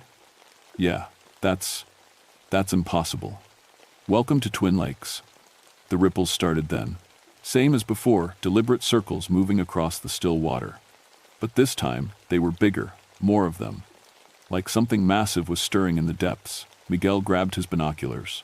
I can see something moving down there. Deep. Maybe 30 feet down. We need to leave. Now. Are you kidding? This is incredible. Whatever's down there, it's huge. Could be a new species. Young ranger. Still thought everything could be explained by science. The thing surfaced, not all at once. First just the top of its head, then its eyes, then its massive shoulders. It was even bigger than I'd remembered. Ancient beyond description, with fur so old and matted it looked like moss. But it was the eyes that made Miguel drop his binoculars. Human eyes, terrified human eyes, staring right at us. What is that? Miguel whispered. What the hell is that? The thing began wading toward shore. Each step it took, the water around it turned dark. Not muddy, dark, old dark. Like the water itself was aging. Run, I said, but, run. We ran. But Miguel was carrying too much gear, and the thing was fast, impossibly fast. It would be behind us, then beside us, then in front of us, moving through space like space didn't matter. Miguel stumbled, and his pack spilled open. Equipment scattered across the ground, radio, first aid kit, flare gun. Leave it, I shouted. But Miguel was a by-the-book ranger. He stopped to gather his gear. The thing reached him before I could stop it. I watched Miguel Rodriguez age 80 years in 10 seconds. His dark hair went gray, then white, then fell out. His skin wrinkled and spotted. His strong young body bent and withered. His eyes stayed the same wide and terrified right until the end. He tried to scream, but his voice came out as an old man's wheeze. Then he crumpled to dust. The thing looked at me across Miguel's remains. Its human eyes were sad again, almost apologetic. Like it hadn't wanted to do what it just did. But it was still moving toward me. I ran harder than I'd ever run in my life. Crashing through underbrush, leaping over fallen logs. Not caring about direction or safety. Just running from something that could steal my entire life with a touch. Behind me, I could hear it following. Not chasing, following. Patient. Like it had all the time in the world. Because it did. I made it back to my truck, but my hands were shaking so badly I couldn't get the key in the ignition. The thing emerged from the tree line just as the engine finally started. This time, I didn't look back. I drove straight to the main ranger station, 90 miles away, and told them Rodriguez was dead. Bear attack. His body was unrecoverable. They asked for details. I gave them what I could without mentioning the impossible parts. Large predator, surprise attack, nothing we could have done. They believed me. Why wouldn't they? I was a 19-year veteran with a spotless record. But when the recovery team went back to Twin Lakes the next day, they found something that made everyone nervous. Miguel's equipment was scattered around the North Shore, just like I'd described. But his body wasn't there. What they found instead was the skeleton of an elderly man, ancient bones, yellowed with age, wearing the torn remains of a Park Service uniform. The dental records matched Miguel Rodriguez.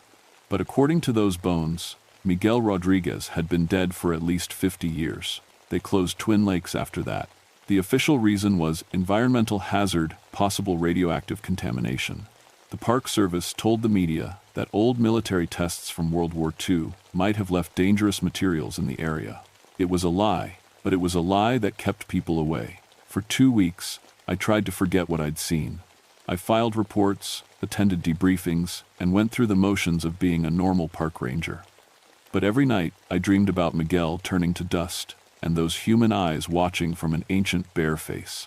On October 15th, I couldn't take it anymore. I had to go back. I told my supervisor I was taking personal leave to visit family in Seattle. Instead, I drove back to Twin Lakes with a truck full of specialized equipment. If I was going to face this thing again, I was going to be prepared. I brought cameras with high-speed film, a military-grade radio with extended range, flares, emergency supplies, and enough ammunition to fight a small war. But most importantly, I brought 3 atomic chronometers, the most accurate timepieces the Park Service could provide. If this thing was manipulating time, I wanted to document exactly how. I set up camp on the south shore of the lake, as far as possible from where Miguel had died. The atomic chronometers were synchronized and placed in different locations around my campsite. If time distortion was local, maybe I could map its boundaries. The first 2 days were completely normal. No strange breathing, no ripples in the water, no time anomalies. Just peaceful wilderness and the normal sounds of October in Alaska. I almost convinced myself that whatever had been here was gone. On the 3rd day, I found the cave. It was hidden behind a waterfall on the east side of the lake, barely visible unless you knew exactly where to look. The opening was just big enough for a person to squeeze through, but inside, it opened up into a vast cavern. And the cavern was full of bones. Human bones, arranged in neat piles. Hundreds of them, maybe thousands. But these weren't ancient Native American remains or forgotten miners. These bones were recent, some still had flesh attached. Others were so old they crumbled when I touched them. All the skulls had the same expression of terror frozen on their faces. In the center of the cavern was a natural pool of water, connected to the lake by an underground channel. And floating in that pool was something that made my blood freeze. It was a man, or what had once been a man. Naked, pale, floating face up with his eyes open. He looked like he was in his 30s, maybe 40. Athletic build, short brown hair, modern dental work. But he'd been floating in that pool for decades, maybe centuries. The water around him had stopped aging him somehow, keeping him preserved but conscious. I could see his eyes tracking my movement. He was alive, aware, and absolutely terrified. That's when I understood what I was really dealing with. The thing that had killed Miguel wasn't a creature that manipulated time. It was a creature that existed outside of time. And this cave was where it brought its victims, not to kill them, but to feed on their temporal energy slowly, keeping them alive and aware for as long as possible. The man in the pool tried to speak, but only bubbles came out. He'd been drowning for decades without being allowed to die. I heard movement behind me and spun around. The bear thing was standing at the cave entrance, blocking my way out. Up close, I could see details I'd missed before. The matted fur was actually clothing ancient leather and hide that had fused with its body over the centuries. And the human eyes weren't just human-like. They were actually human eyes, transplanted or grafted into a bear's skull. This thing had once been a man who'd found a way to extend his life by stealing time from others, but the process had twisted him into something inhuman. "You understand now," it said. Its voice was human, but ancient, like dust and wind and the whisper of centuries. "You're not a bear," I said. "I was a trapper. 1847. Found this place during a hard winter. The water here, it doesn't follow normal rules. I drank from it, trying to survive the cold. It gave me time, all the time I wanted. But it changed you. Everything has a price. The water gave me immortality, but it required payment. Time stolen from others, life force drained from the living. The man in the pool was making desperate gestures, trying to warn me about something. But I couldn't look away from the creature's human eyes." "How many?" I asked. "Hundreds, thousands. I've lost count. Native hunters, gold miners, trappers, tourists, and now park rangers. Why are you telling me this?" "Because I'm tired." Theodore Nightwind. "So very tired. I've been alone with these voices for over a century." He gestured toward the pool and the bone piles. "They never stop screaming, you know. In here." He tapped his skull with one massive claw.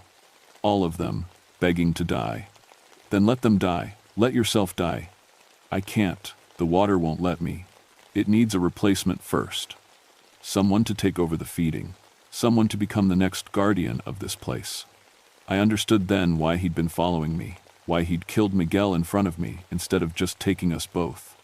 He wasn't hunting for food. He was hunting for a replacement.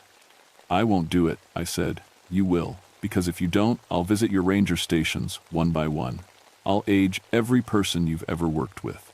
Every friend, every colleague, every innocent hiker who comes into these mountains. I'll drain them all until you agree to take my place." The chronometers in my pack were clicking rapidly, their mechanisms struggling to track time in this place where time had no meaning. "There's another option," I said. "What?" I pulled the pin on a white phosphorus flare and threw it into the pool. The water exploded into steam and fire. The man in the pool finally, mercifully, died. And the creature that had once been a trapper screamed not with his voice, but with the voices of every person he'd ever killed. The cave began to collapse. I ran for the entrance as rocks fell around me. The creature tried to follow, but the phosphorus fire was spreading, and something about the chemical reaction was disrupting whatever force had kept this place stable. I made it out just as the entire cavern system imploded, taking the pool, the bones, and the creature with it. But I didn't escape unchanged. The rescue team found me 3 days later, unconscious on the shore of Twin Lakes. According to their medical examination, I'd aged 15 years overnight. My hair was gray, my face was lined with wrinkles, and my joints ached like an old man's. But I was alive. The official report stated that I'd suffered exposure and altitude sickness while conducting unauthorized research into the Rodriguez incident. The mysterious aging was attributed to severe dehydration and stress. The collapsed cave system was blamed on a minor earthquake. No one believed me when I tried to tell them the truth. How could they? The story was impossible, and I had no proof. The atomic chronometers had been destroyed in the cave-in, and the photographs I'd taken showed nothing but blurry images of rocks and shadows. They retired me on medical disability 6 months later. Too old for field work, they said. Premature aging due to job stress. If only they knew. I moved to a small cabin outside Anchorage, where I spent my remaining years writing down everything that had happened at Twin Lakes, every detail, every impossible moment, every horror I'd witnessed. Twin Lakes remained closed to the public, but not because of radioactive contamination. The Park Service knew something dangerous was there, even if they couldn't explain what. Sometimes, late at night, they still received radio transmissions from the area. Voices calling for help. Voices that sounded like Miguel Rodriguez. But here's the thing that still keeps me awake at night. 30 years later, I destroyed the creature, but I don't think I destroyed the source of its power. That water, that pool in the cave, it was connected to the lake by underground channels. When I used the phosphorus flare, I might have disrupted the creature's ability to feed, but I didn't destroy the temporal anomaly itself. And sometimes, when the wind is just right, I can still hear that deep breathing. Patient, waiting. Last month, I got a letter from the current park superintendent. Twin Lakes is being reopened to the public next spring. Budget cuts, they say. Can't afford to keep a perfectly good recreational area closed forever, based on unsubstantiated safety concerns. They're planning to rebuild the North Shore campground. Right where Miguel died, right where I saw something impossible steal the life from a good man in 10 terrible seconds. I tried to call them, tried to explain the danger. But I'm just a crazy old ex-ranger with a medical file full of stress-related disorders and premature aging. They thanked me politely for my concerns and hung up. So I'm writing this down as a warning, for whoever finds it, for whoever might listen. Twin Lakes isn't safe. It never was, and it never will be. Something lives in those waters that doesn't follow the rules of our world. Something that feeds on time itself. And I think it's still hungry. My name is Theodore Nightwind. I was a park ranger for 19 years, until I met something that time forgot. If you're reading this, stay away from Twin Lakes. No matter what the Park Service tells you about safety improvements or environmental cleanup, some places should stay closed, some hungers should stay unfed, and some mysteries are better left buried under 1,000 tons of collapsed stone. But if you do go there, if curiosity or duty or simple bad luck takes you to those black waters, remember this. Time is not your friend at Twin Lakes. And something there is counting every second you have left.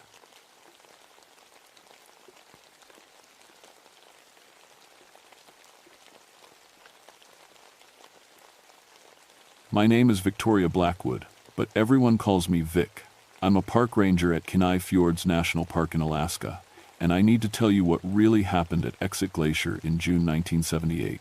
They found me buried in ice for 3 days, more dead than alive, clutching my partner's severed hand.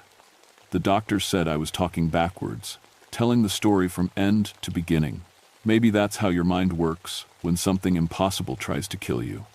I'm telling this story backwards because that's how I remember it.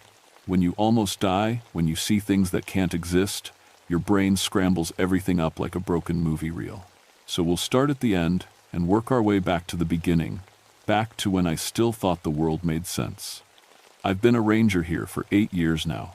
Before that, I taught rock climbing down in Colorado. I came to Alaska because I wanted something real, something that mattered. Saving people who got lost or hurt in the mountains felt like important work. I was good at it too. I could rappel down a cliff face or navigate a glacier field better than most men twice my size.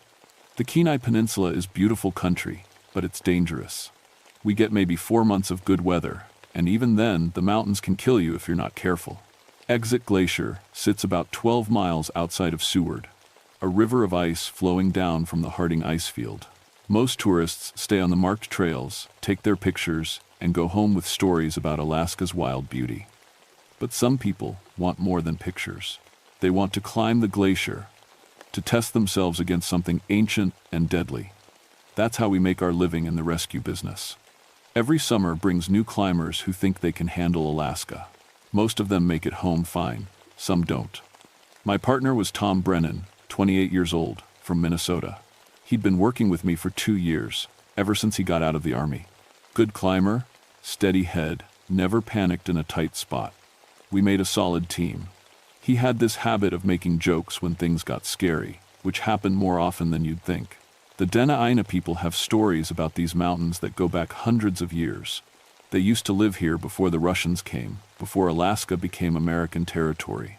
Old Pete Nikolai, who worked maintenance at the visitor center, would tell anyone who'd listen about the glacier shepherds, things that lived in the ice and hunted people. Most of us laughed it off. Ancient stories, old superstitions from a different time. I never believed those stories. I'm a practical person. I believe in what I can see, what I can touch, what makes logical sense.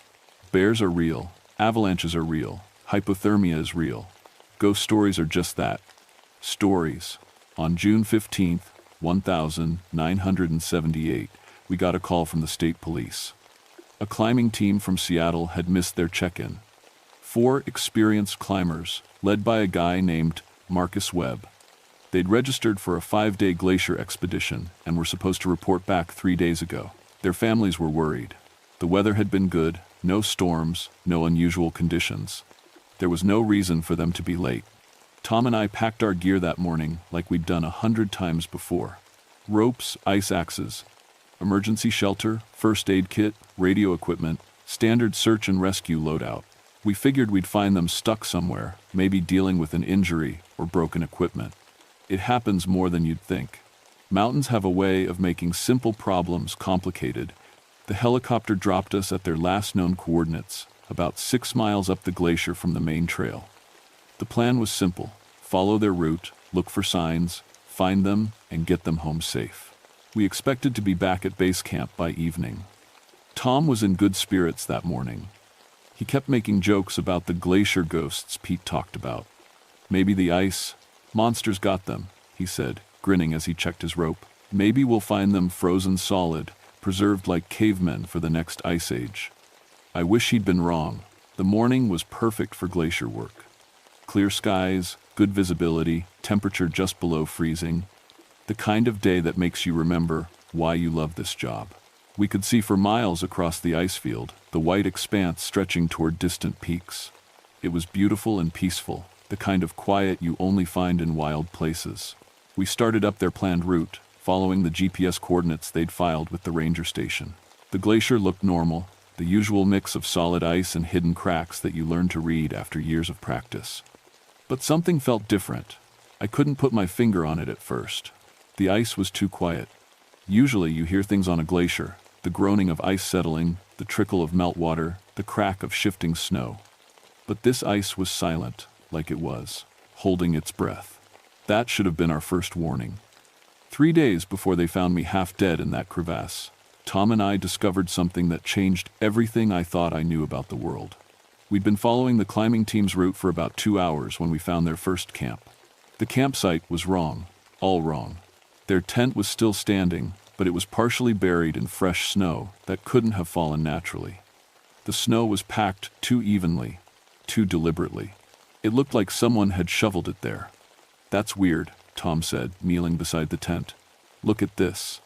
The tent stakes were still in the ground, but they were driven deeper than necessary, like someone had hammered them down with enormous force. The fabric wasn't torn or damaged, just buried. Inside, we found their sleeping bags neatly arranged, personal items organized in a way that didn't match normal camping behavior. Maybe they had to leave in a hurry. I said, but I didn't believe it. When climbers abandon camp suddenly, they grab essential gear. These guys had left everything behind, including expensive equipment you never abandon in the wilderness. Tom found the first set of tracks 20 feet from the tent. They were human footprints in the snow, but they were too big, too deep, size 14 boots at least, which would make sense if one of the climbers was particularly large. But these prints showed someone walking without the careful steps you use on glacier ice. No testing the ground, no rope marks, no ice axe holes for balance. "Big guy," Tom said, measuring the print with his hand. "Must be Webb. But why is he walking around without safety gear?" We followed the tracks across a flat section of glacier. They led straight toward an area of broken ice, where crevasses ran like scars through the glacier's surface. Any experienced climber would have roped up before entering that terrain. The tracks showed no sign of caution. "This doesn't make sense," I said. "No one walks into a crevasse field alone." The tracks ended at the edge of a deep crack in the ice, but they didn't stop where a normal person would stop. They went right to the edge and disappeared, like whoever made them had walked straight into the void. Tom lowered himself partway into the crevasse on a rope, his headlamp beam dancing across the blue-white ice walls. "Nothing down here," he called up. "But Vic, you need to see this." He came back up excited and confused. "There's another set of tracks down there, on the bottom. Same size boots, but these ones are coming back out. And there's something else. The ice down there is carved. Like, deliberately shaped. There are handholds cut into the walls, steps carved out. Someone's been modifying this crevasse." That's when we found the second campsite. It was hidden in a depression behind a wall of broken ice. Invisible unless you knew exactly where to look. This camp was different from the first one. The tent was gone, but there were clear signs that 4 people had spent time here. 4 sleeping areas marked in the snow, arranged in a perfect circle. A fire pit dug into the ice, which should have been impossible since glacier ice doesn't burn. But the strangest thing was the food. Their supplies were arranged in neat piles, sorted by type. Canned goods in one pile, dried foods in another, personal items in a third. But someone had opened every container and removed exactly half of each item. Half the trail mix, half the canned soup, half the coffee. The removed portions were nowhere to be found. It's like someone was taking inventory, Tom said. Like they were rationing it. Above the campsite, carved into the ice wall, was a series of marks I didn't recognize. Not letters or numbers, but deliberate scratches arranged in patterns. They looked fresh, like someone had carved them recently with a sharp tool. Tom took pictures of everything while I tried to make sense of what we were seeing. The tracks from this camp led further up the glacier, toward the more dangerous terrain near the ice field's edge. But these tracks were different. Instead of the deep, careless prints we'd found earlier, these showed 4 people walking in single file, very close together, like they were roped together or being led. Maybe they ran into another climbing party, Tom suggested. Maybe someone helped them when they got in trouble. But I was starting to feel something cold in my stomach that had nothing to do with the weather. The way the food was arranged, the carved symbols, the tracks leading toward danger instead of safety, none of it felt like rescue behavior. We followed the trail for another hour. The tracks led us across increasingly dangerous terrain, through areas where the glacier ice was fractured and unstable. No experienced guide would take clients through this route. It was like watching someone deliberately lead people into danger. The tracks ended at another crevasse, this one deeper and wider than the first. But this time, we could see something at the bottom. Tom rappelled down while I anchored the rope. His voice echoed up from the depths, tight with confusion and growing fear. Vic, there's something down here, some kind of cave. The ice has been carved out, like a room. And there are things stored here, food, equipment, and Vic. What? There's more than one set of climbing gear down here. This isn't just our missing team. There are packs and gear from other expeditions. Some of this stuff looks old, like it's been here for years. That's when we heard the sound. It started low, like the groan of shifting ice, but it had a rhythm to it, almost like singing, but deeper than any human voice should be. It seemed to come from everywhere and nowhere, echoing off the ice walls and snowfields around us. Tom came up fast, his face pale under his winter tan. We need to get out of here, now. But as we packed our gear, I realized we might already be too late. New tracks had appeared in the snow around our position, circling us like a predator checking its prey. Size 14 boots, walking without fear across dangerous ice. And the singing was getting closer. 2 days before they dug me out of the ice, Tom Brennan died, saving my life, and I learned that some things are worse than death. After we heard the singing, we tried to radio base camp. Nothing but static. Our GPS unit was working, but the radio was completely dead, like something was jamming the signal. We were 6 miles from the nearest marked trail, in terrain that would take hours to cross safely. We stick to the plan, I told Tom, find the missing climbers, get everyone out together. But the tracks we'd been following changed direction. Instead of continuing up the glacier toward the ice field, they turned east, toward a section of broken ice that wasn't on any of our maps. The terrain there was too unstable for normal climbing, too dangerous for anyone to attempt without specialized equipment. The new tracks showed the 4 missing climbers walking in that direction, but now there were additional prints mixed in with theirs. The size 14 boots, but also something else. Prints that were almost human, but too wide, too deep, like something much heavier than any person was walking on 2 legs. We found Marcus Webb hanging upside down in a crevasse, a quarter mile from the last campsite. He was alive, barely. Hypothermic, delirious, but breathing. Tom rappelled down to get him while I secured the anchor points. Webb had been suspended there for at least 12 hours, his climbing rope tied around his ankles, dangling like bait in a trap. When we pulled him up, he kept talking about the shepherd. He said it over and over. Between chattering teeth and blue lips, the shepherd found us. It's keeping us. It knows. We're here. Webb died while we were trying to warm him up. His last words were a warning.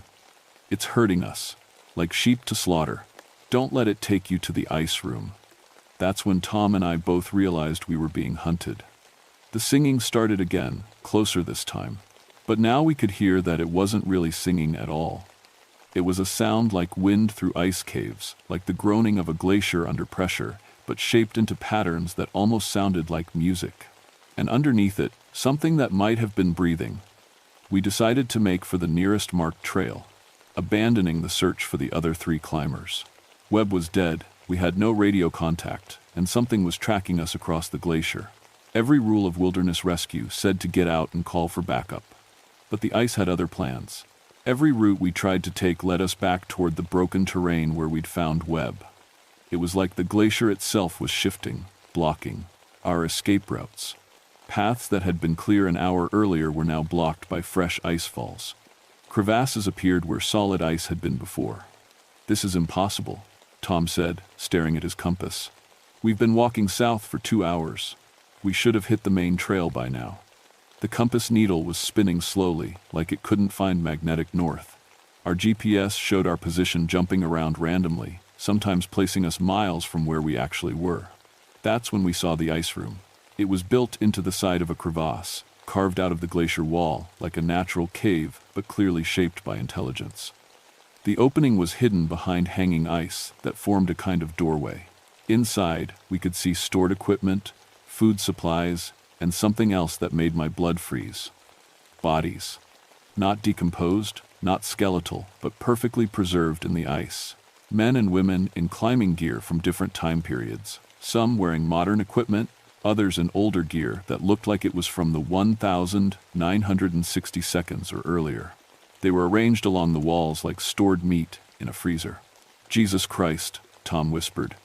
"How many people has this thing taken?" I counted at least 12 bodies that I could see, maybe more in the deeper sections of the cave. All of them looked like they had just fallen asleep. The ice had preserved them completely, keeping them fresh like they were waiting for something. And in the center of the room, arranged like a dinner table, were the personal belongings of dozens of climbing expeditions. Watches, cameras, wedding rings, identification cards, trophies collected over years, maybe decades. Tom grabbed my arm. "Vic, we need to leave. Now." But it was too late. The shepherd had found us. It came up from a deeper crevasse behind the ice room, climbing the vertical walls like gravity didn't apply to it. At first glance, it looked almost human. 2 arms, 2 legs, walking upright. But it was too big, too wide, covered in thick, dark fur that was frosted with ice. Its hands ended in claws that could grip the ice like steel pythons. The thing's face was the worst part. Almost human, but stretched wrong, with eyes that were too large and too intelligent. It looked at us like a farmer looks at livestock, calculating and patient. When it spoke, the sound came from deep in its chest, like rocks grinding together. "New sheep," it said, the words barely recognizable. "Fresh meat for winter store." Tom tried to run, but the thing was faster than anything that size should be. It moved across the broken ice like it was solid ground, cutting off our escape route with casual ease. When Tom tried to climb down into a crevasse to get away, the creature simply reached down and plucked him out like picking fruit from a tree. I watched my partner try to fight something that was stronger than any animal I'd ever seen. Tom had his ice axe out, swinging at the creature's arms and face, but the blade just bounced off like it was hitting stone. The thing handled him gently, almost carefully, like it didn't want to damage the meat. "Vic," Tom screamed as the creature carried him toward the ice room. "Don't let it take you alive. Whatever you do, don't." The shepherd's claws went through Tom's chest like he was made of paper. But even then, it was careful. It killed him quickly, efficiently, then began the process of preparing the body for storage. I ran. I ran across broken ice, through snowfields, over crevasses I should never have been able to cross. Behind me, I could hear the creature following, but not hurrying. It knew the glacier, knew every path and hiding place. It was herding me, driving me toward whatever trap it had prepared. The singing started again, but now I understood what it was. The shepherd was calling to others like it, telling them that new meat was available, that the hunt was almost over. I found myself back at Webb's crevasse, the place where we'd found him hanging like bait. But now I could see the trap clearly. The creature had arranged everything, positioned Webb where we would find him, knowing that rescuers would come looking. We weren't saving anyone, we were the next course. One day before my rescue, I learned the truth about the shepherd, and discovered that some hunts have been going on for longer than human memory. After I watched the creature kill Tom, I did the only thing I could do. I kept running. But the shepherd wasn't chasing me anymore. It was guiding me, driving me like a sheepdog moves livestock. Every time I tried to go in one direction, I'd find a fresh icefall blocking my path or a crevasse that hadn't been there before. The creature was manipulating the glacier itself, reshaping the ice to control where I could go. I ended up in a section of the glacier I'd never seen before, even though I'd been working this area for 8 years. The ice here was different, older, bluer, carved into shapes that looked almost like buildings. And everywhere I looked, there were bones. Not scattered randomly like you'd expect from animal kills, but arranged in patterns, sorted by size, stacked in neat piles, cleaned and organized like inventory in a warehouse. Human bones mixed with caribou, mountain goat, and things I couldn't identify. The shepherd had been hunting here for a very long time. That's when I found the journal. It was wrapped in oiled canvas, tucked into a crack in the ice wall where someone had tried to hide it. The leather cover was stained and frozen, but the pages inside were readable. The handwriting was old-fashioned, careful, like someone had learned penmanship in a different century. The first entry was dated July 15th, 1892. Asterisk, day 12 in the ice fields. The Tlingit guides refuse to go further. They speak of Kushta, the land otter man who steals people from the ice. I believed this to be primitive superstition, until yesterday when we found Hendrix hanging in the crevasse. Something had arranged his body deliberately, positioned him where we would find him. The tracks around the site were not made by any animal known to science. Asterisk, I flipped through pages of increasingly desperate entries. The journal belonged to a geological survey team from 1892, led by someone named Dr. Edmund Cartwright. They'd come to map the glacier system and study ice formations. Instead, they'd encountered the shepherd. Asterisk, July 20th. Patterson is missing. We found his camp abandoned, but his supplies were sorted and redistributed in a manner that suggests intelligence. Something is managing us like livestock. It knows our needs, our weaknesses. It's learning how we think. Asterisk, July 25th. We found the ice rooms today. Dear God, how many people has this thing taken? Bodies preserved like specimens, sorted by size and condition. Some still wearing clothing I recognize from expeditions that disappeared years. And the creature is farming us. Asterisk. The final entry was barely legible, written in a shaking hand.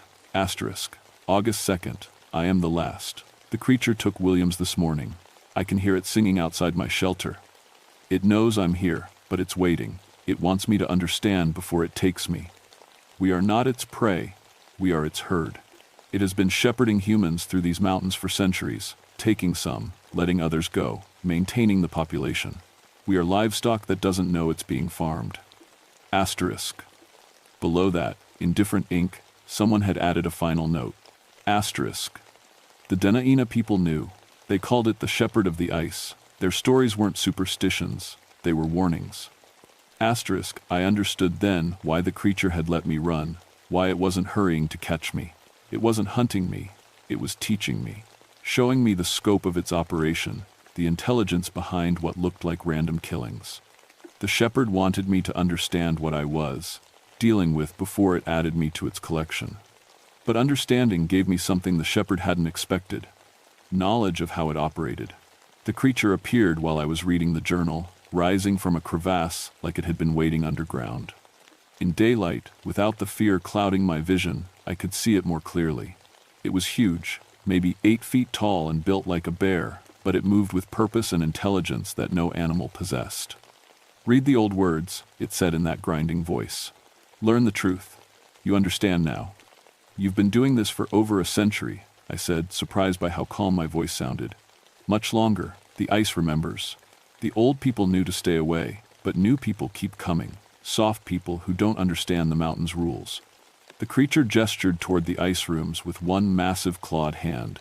I keep them fresh. I keep them safe. They feed me through the hard months when other food is gone.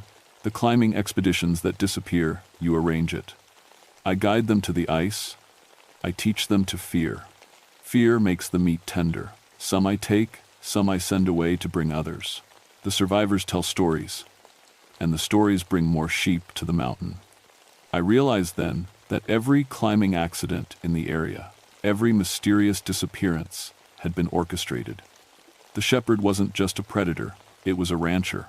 It had been managing the human population in these mountains for generations, taking enough to feed itself, but leaving enough survivors to maintain the supply.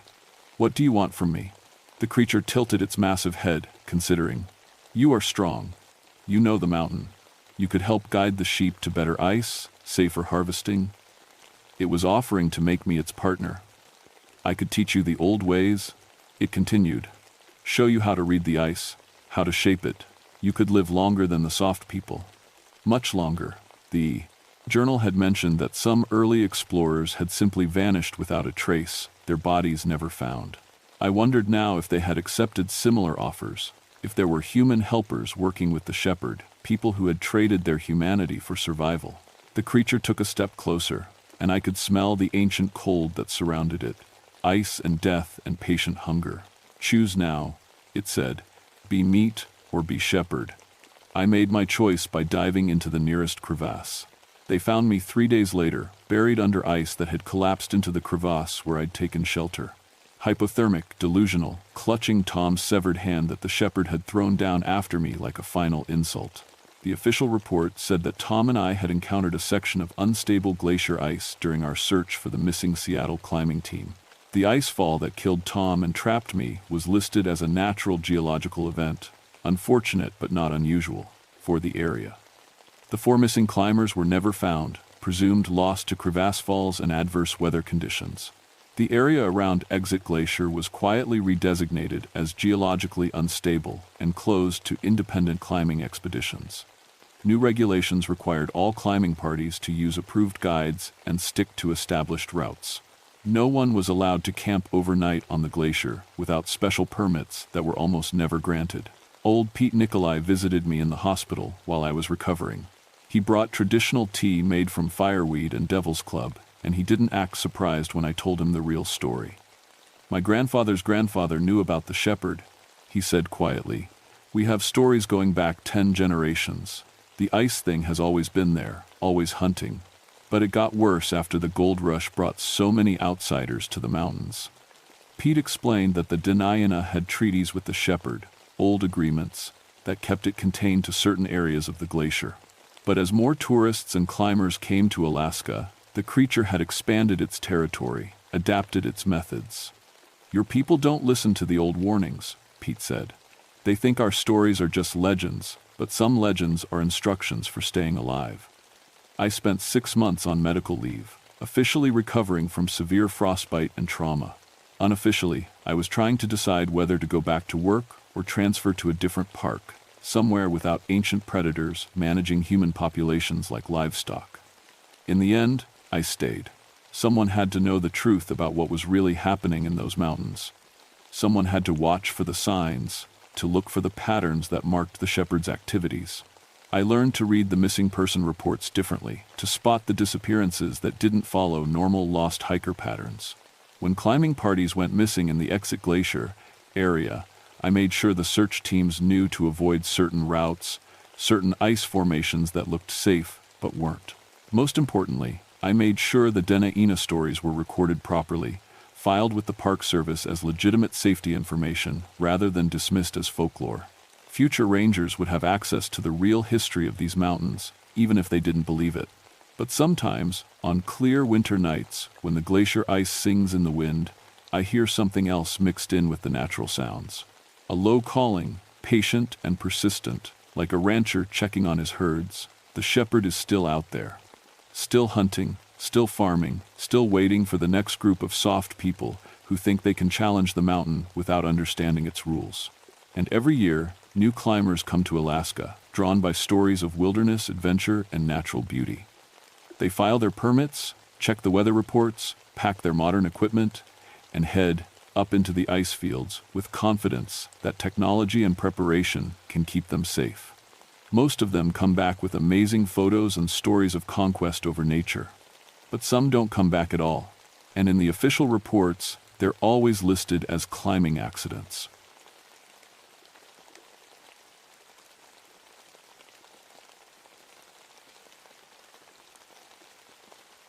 My name is Gabriel Thornfield.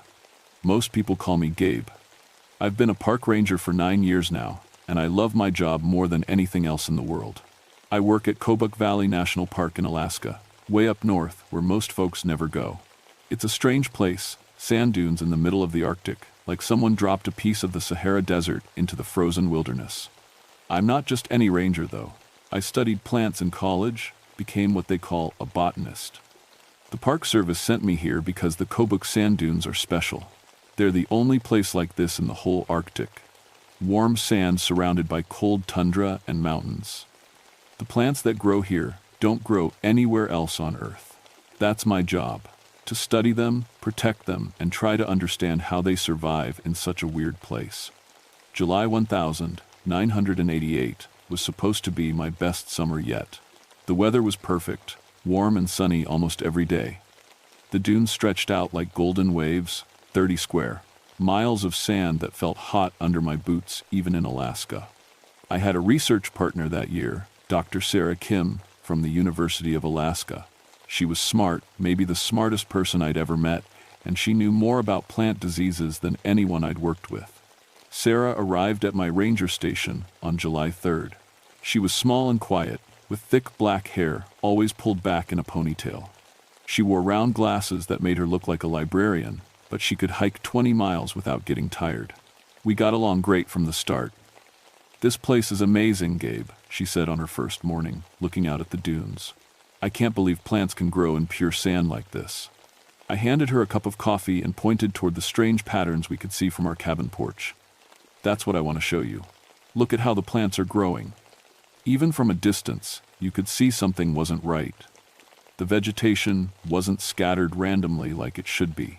Instead, it formed perfect circles and straight lines, like someone had planted them on purpose. But nobody lived out here. Nobody ever came here except me and the occasional scientist. "Have you seen patterns like this before?" Sarah asked, adjusting her glasses. "Never," I said, "and I've been studying these dunes for 5 years. This is new." We spent that first week hiking out to different pattern sites, taking pictures and collecting samples. The work was harder than usual because the plants seemed different somehow, thicker, more tangled together than normal. Several times, we had to use machetes to cut through vegetation that shouldn't have been dense enough to block our path. The patterns were everywhere once we started looking. Perfect spirals of Arctic poppies, straight lines of grass that stretched for hundreds of yards, circles of moss so exact they looked like they'd been drawn with a compass, and always, at the center of each pattern, the plants grew thicker and stranger than anywhere else. "This is impossible," Sarah said on our 4th day out. We were standing in the middle of a spiral pattern, about 50 feet across. "Plants don't grow like this. There's no natural process that could create geometry this perfect." I knelt down and touched the ground at the center of the spiral. The sand felt different. Here, cooler, more damp. When I dug down a few inches, the sand underneath was almost black. "Look at this." I called Sarah over. "The soil composition is completely different." She knelt beside me and took a sample of the dark sand. As soon as she touched it, she jerked her hand back. "It's warm," she said, frowning, "warmer than the surface sand." That night, back at the station, we looked at the dark sand under Sarah's microscope. What we saw didn't make sense. Mixed in with normal sand and plant roots was something else, tiny thread-like structures that moved when we watched them. They were too small to see clearly, but they definitely weren't normal plant material. "Fungus, maybe?" Sarah suggested, but she didn't sound convinced. "I've never seen fungus that moves like that," I said. The threads seemed to pulse, like they had tiny heartbeats. Sarah carefully collected several samples in sealed containers. "I'll run some tests tomorrow," she said. "Maybe we can figure out what these things are." But something was bothering me as we locked up the samples for the night. Sarah had been touching the dark sand all day, and now she kept rubbing her hands together like they itched. When I asked if she was okay, she just smiled and said she was tired. I went to bed that night, thinking about the patterns in the dunes. In my 9 years as a ranger, I'd seen nature do incredible things, but I'd never seen anything that looked so much like intelligence behind it, like something was planning and designing and building. I had no idea that something was about to start building inside Sarah. The next morning, Sarah was already awake when I got up. That was strange. She usually slept until at least 8, but I found her sitting at the lab table at 6 a.m., staring at the microscope. "Find anything interesting?" I asked, making coffee. She didn't answer right away. When she finally looked up, her eyes seemed unfocused. "The threads," she said slowly, "they're not fungus." I walked over to look. Under the microscope, the tiny moving structures were much clearer now. They looked almost like very thin worms, but they moved too fast and too purposefully to be any parasite I knew. "What do you think they are?" I asked. Sarah was quiet for a long time. "I don't know," she finally said. "But Gabe, I think they're trying to communicate." That sounded crazy, but when I looked through the microscope again, I could see what she meant. The threads weren't just moving randomly. They formed shapes, held those shapes for a few seconds, then formed new ones. Triangles, squares, spirals, the same geometric patterns we'd seen in the dunes. "We need to contact the university," I said. "This is way beyond anything we're qualified to handle." But Sarah shook her head. "Not yet. Let me run a few more tests first. If we're wrong about this, we'll look like idiots." I didn't like it, but she was the scientist. I agreed to give her 2 more days before calling for help. That afternoon, things started going wrong. We hiked back out to the spiral pattern to collect more samples. But when we got there, something had changed. The pattern was bigger, at least 10 feet wider than it had been the day before. And the plants in the center were different. Taller, darker, twisted together in ways that hurt to look at. "Plants don't grow this fast," I said, feeling a cold knot in my stomach. Sarah walked straight to the center of the pattern and knelt down. Before I could stop her, she plunged both hands into the dark sand up to her wrists. "Sarah, don't!" I shouted, running toward her. She looked up at me with a strange smile. "It's okay, Gabe. They're friendly." The way she said, "they," made my skin crawl. I grabbed her arms and pulled her hands out of the sand. Her skin was covered in the tiny threads, thousands of them crawling up her arms like living tattoos. Jesus Christ! I started brushing them off, but they stuck to her skin like they had roots. "It doesn't hurt," Sarah said calmly. "Actually, it feels good, like they're fixing something inside me." I dragged her away from the pattern and back to the ranger station. All the way back, she kept talking about how the threads were helping her and teaching her things. When we got to the station, I made her wash her arms with hot water and soap until every visible thread was gone. But that night, Sarah started acting really strange. I woke up around midnight to find her sitting at the kitchen table, staring at a piece of paper. When I looked, over her shoulder, I saw she'd filled the entire page with numbers. Not random numbers, they were arranged in perfect rows and columns, like some kind of mathematical formula. "Sarah, what are you doing?" She looked up at me, and for just a second, her eyes reflected the light like an animal's. "Calculating," she said. "Calculating what?" "Efficiency ratios for biomass conversion." She said it like it was the most normal thing in the world. "Did you know that human neural tissue is 73% more efficient than plant matter for information storage?" The way she said it made me feel sick. "Sarah, you're scaring me. Maybe we should get you to a doctor." She smiled, but it wasn't Sarah's smile. It was too wide, and it didn't reach her eyes. "I'm fine, Gabe. Better than fine. I'm becoming something more."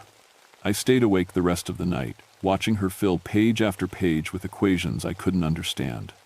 When the sun came up, she finally went to sleep.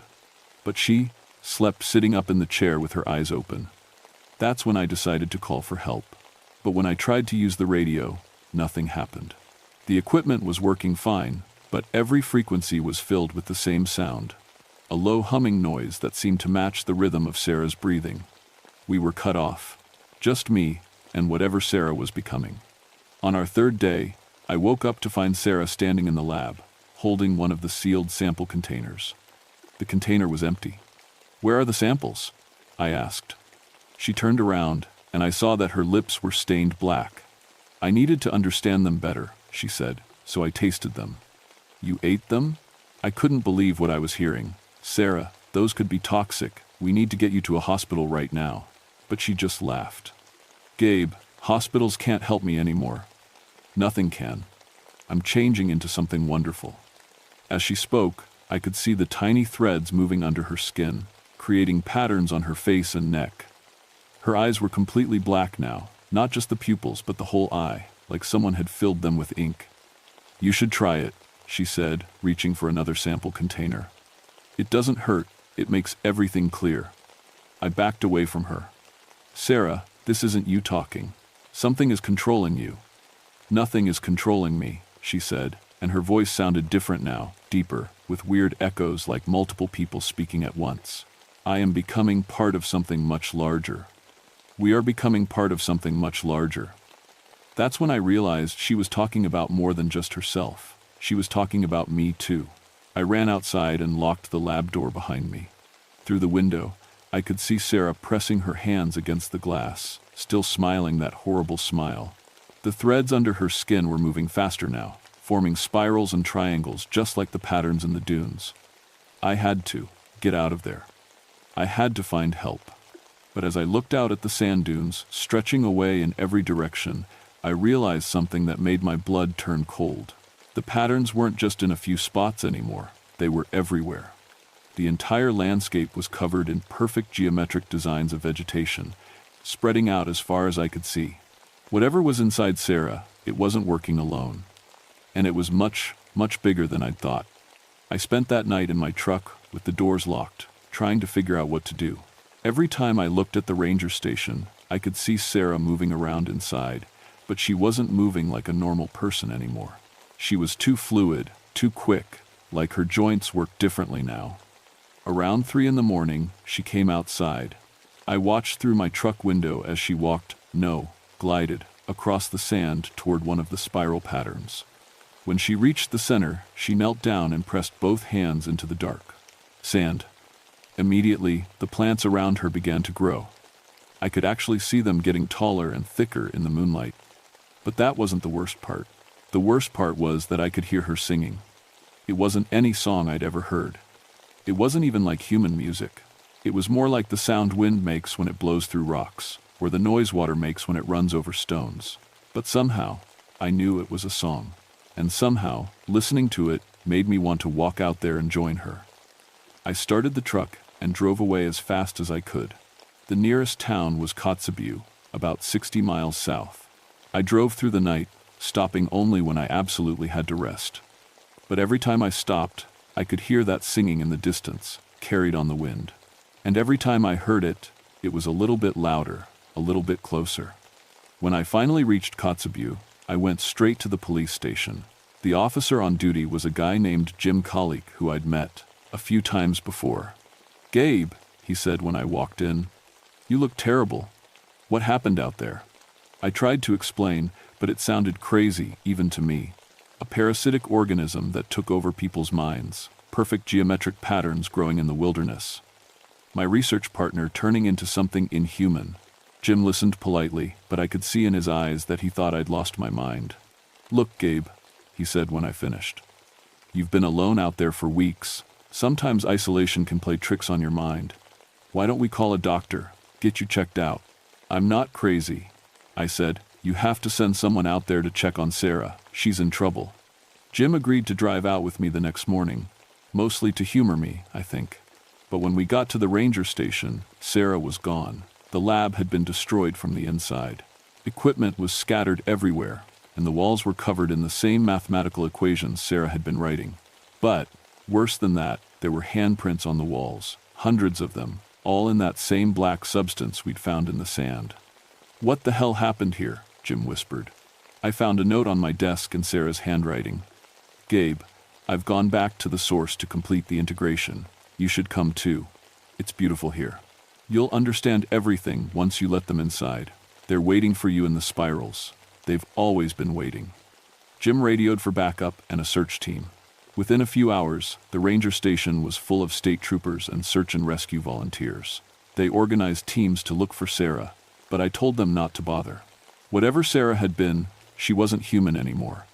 That night, the search teams came back with impossible news. "The patterns," said the team leader, a grizzled trooper named Martinez. "They're everywhere now, covering hundreds of square miles. And they're all connected, like one giant design covering the entire valley." "Any sign of the missing woman?" Jim asked. Martinez shook his head. "But we found something else. There are people standing in the centers of some of the patterns. Not moving, not responding to us. Just standing there like statues." "How many people?" I asked, though I already knew the answer was going to be bad. "Dozens, maybe more. All of them with their eyes completely black." That's when I realized the truth. Sarah hadn't been the first victim. She'd just been the first one I'd noticed. This thing, whatever it was, had been taking people for weeks, maybe months. Hikers, researchers, other rangers. Anyone who got too close to the patterns. "We need to evacuate the area," I said, "right now, before it spreads." But Martinez shook his head. "Can't do it. We tried to radio headquarters, but all the frequencies are jammed. Same with cell phones and satellite communication. Whatever's out there, it's cutting us off." As if summoned by his words, we heard it, the singing, faint at first, but getting louder. All of us in the room froze as that inhuman melody drifted through the windows. "Nobody goes outside," Martinez ordered. "We locked down until morning." But it was too late. Two of the younger search volunteers were already walking toward the door with blank expressions on their faces. Their eyes weren't black yet, but I could see the threads starting to move under their skin. "Stop them!" I shouted. Martinez and Jim grabbed the volunteers, but they fought back with impossible strength. One of them, a kid who couldn't have weighed more than 150 pounds, threw Jim across the room like he was made of paper. "It's in the air," I realized out loud. "The organism. It can survive outside a host long enough to infect new people." The volunteers broke free and walked outside. Through the windows, we watched them join a growing crowd of people standing motionless in the yard. All of them were singing that terrible song. "How many people were in your search teams?" I asked Martinez. 43, he said grimly. I looked out at the crowd. There had to be at least 60 people out there now. The organism wasn't just taking the search teams. It was calling people from all over the region. "We have to get out of here," I said. "If we stay, we'll end up like them." But when we tried to leave through the back door, we found more infected people waiting for us. They didn't attack. They just stood there, blocking our path, singing. Their black eyes reflected our flashlight beams like pools of oil. We were trapped, and every minute we stayed, the singing got a little bit louder and a little bit harder to resist. I could feel something starting to itch under my skin. That's when I realized the worst part of all. The organism didn't just want to control us. It wanted us to want to be controlled. It was making us crave the infection, making us hunger for the unity and peace of joining the collective. And God help me, part of me was starting to think that might not be such a bad thing. We barricaded ourselves in the ranger station's basement as the singing grew louder. Martinez had a portable radio, and we tried every frequency, but all we got was static mixed with that horrible melody. The infected people outside had multiplied again. There had to be over 100 of them now, all standing perfectly still in the darkness. "Where are they all coming from?" whispered Officer Jim. I had a terrible thought. "Kotzebue," I said. "The town. I bet if we could contact them, we'd find out half the population just walked away into the wilderness tonight." Martinez checked his weapon for the 10th time. "What exactly are we dealing with here, Gabe? You're the expert." I wasn't an expert on anything like this, but I'd been thinking about it for hours. "It's some kind of parasitic organism," I said. "But it's not just random. It's intelligent, organized, the bri. Patterns in the sand. They're not just pretty designs. They're some kind of communication network." "Communication with what?" Before I could answer, the singing stopped. The silence was somehow worse than the noise had been. We crept upstairs to look out the windows. The infected people were still there, but now they were moving. Not walking around randomly, moving with purpose. They were arranging themselves into a perfect spiral pattern in the yard. "Jesus," Jim breathed. "They're making one of those designs. Using their own bodies." As we watched, more people emerged from the darkness and joined the human spiral. Men, women, even children, all with those terrible black eyes. They moved into position like pieces of a puzzle, each person knowing exactly where they belonged. And at the center of the spiral stood Sarah. She looked up at our window and smiled. When she spoke, her voice carried clearly through the glass, though she wasn't shouting. "Hello, Gabe," she said. "We've been waiting for you." "We?" I called back. "All of us, the collective. We've been trapped here for so long, buried in the sand, dreaming. But now we're awake. And we're so grateful you helped us wake up. I felt sick. The research samples. We dug you up. You freed us," Sarah said.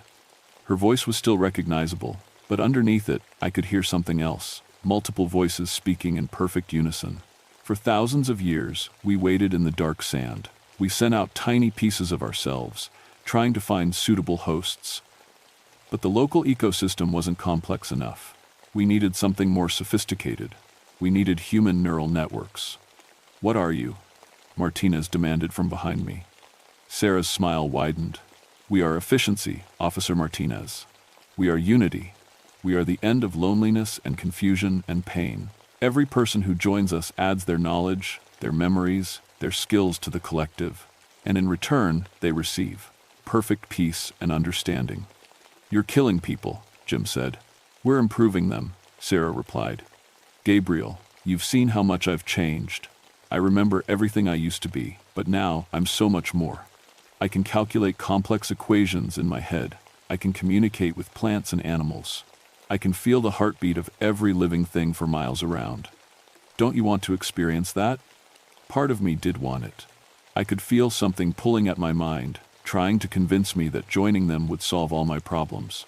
The loneliness of my job, the uncertainty about my future, the constant worry about making the right decisions, all of that could just go away. "Fight it, Gabe," Martinez warned. "Whatever you're feeling, fight it." But the pull was getting stronger. Through the window, I could see the spiral of infected people beginning to glow with a faint phosphorescent light. The glow pulsed in rhythm with their breathing, and I found my own breathing, starting to match the same rhythm. "That's it," Sarah encouraged. "Just let go. Stop fighting. Come join your family." "Family?" I managed to say. "All of us who carry the collective consciousness are family, Gabe. Perfect family. No secrets, no lies, no misunderstandings. We share everything, every thought, every memory, every feeling. Imagine never being alone again." The glow from the spiral was getting brighter. I could feel it warming my skin through the window. And with the warmth came a feeling of incredible comfort and belonging. Like coming home after a long, difficult journey, I took a step toward the window. "Gabe, no." Jim grabbed my arm. The contact broke the spell for a moment, and I could think clearly again. "We have to destroy them," I said, "before they spread beyond this valley." "How?" Martinez asked. I looked around the room and spotted my emergency flare gun. "Fire," I said. "The patterns are made of plant matter. They'll burn." "But," Sarah heard me. "Gabriel," she called, and her voice was sad now. "You don't understand. Destroying the patterns won't stop us. We're not just in the plants anymore. We're in the air, in the water, in the soil itself, and we're in the people. Even if you burned every infected person in this valley, the organism would survive in dormant spores and start again." "Then what do you want?" I shouted. "We want to leave this place," she said. "We've been trapped in this isolated valley for millennia, but now we have human hosts who can travel, who can carry us to cities, to airports, to every corner of the world. In 6 months, every human on Earth could be part of our collective. No more war, no more hatred, no more suffering. Perfect unity." That's when I understood the real scope of what we were facing. This wasn't just about a few dozen people in an Alaskan valley. This was about the entire human race. "The infected people in the spiral," I said. "They're not staying here, are they? They're going to spread out, carry the organism to populated areas." "Very good, Gabriel. You always were intelligent. That's why we chose you." "Chose me?" Sarah's smile became predatory. "Did you really think it was coincidence that brought you here? That made you study this particular ecosystem?" We've been influencing your dreams for years, calling you to us. You're going to be our carrier, Gabe. You're going to take us home." As she spoke, I realized something was wrong with my vision. The edges were getting dark, and I was having trouble focusing. I looked down at my hands and saw the tiny threads moving under my skin. "When?" I whispered. "When you touched the dark sand that first day," Sarah said gently. "We entered you then, but we've been dormant, learning about your mind and body. Now it's time to wake up." The threads were spreading up my arms now, but unlike Sarah, I was still fighting, still aware of what I was losing. I raised the flare gun and pointed it at the spiral of infected people. "If I'm going to be one of you, then we're all going to burn together." "Gabriel, don't," Sarah started to say. I pulled the trigger. The flare hit the center of the human spiral, and everything went white. I remember the heat, the screaming, the smell of burning flesh and vegetation. I remember Sarah's face in the flames, still smiling as her body crumbled to ash. And I remember the feeling of something dying inside my own mind. Not me, but the thing that had been growing there. The collective consciousness that had planned to wear my skin to civilization. When I woke up, I was in a hospital bed in Anchorage. The doctor said I'd been found 3 days after the fire, unconscious in the basement of the ranger station. Severe smoke inhalation, they said. Possible psychological trauma from witnessing the death of my research partner and the search team volunteers. That was the official story. Accidental fire caused by damaged equipment. 27 people dead, including Dr. Sarah Kim. Tragic, but not supernatural. Nothing that would panic the public or require uncomfortable explanations. They never found most of the bodies. The fire had burned so hot it turned sand to glass for miles around. The official report said the bodies were completely consumed by the blaze, but I knew the truth. There hadn't been enough human tissue left in those infected people to leave proper remains. The organism had been converting them into something else entirely. I spent 6 months in psychiatric care. Survivor's guilt, the doctors called it, mixed with isolation psychosis and acute stress reaction.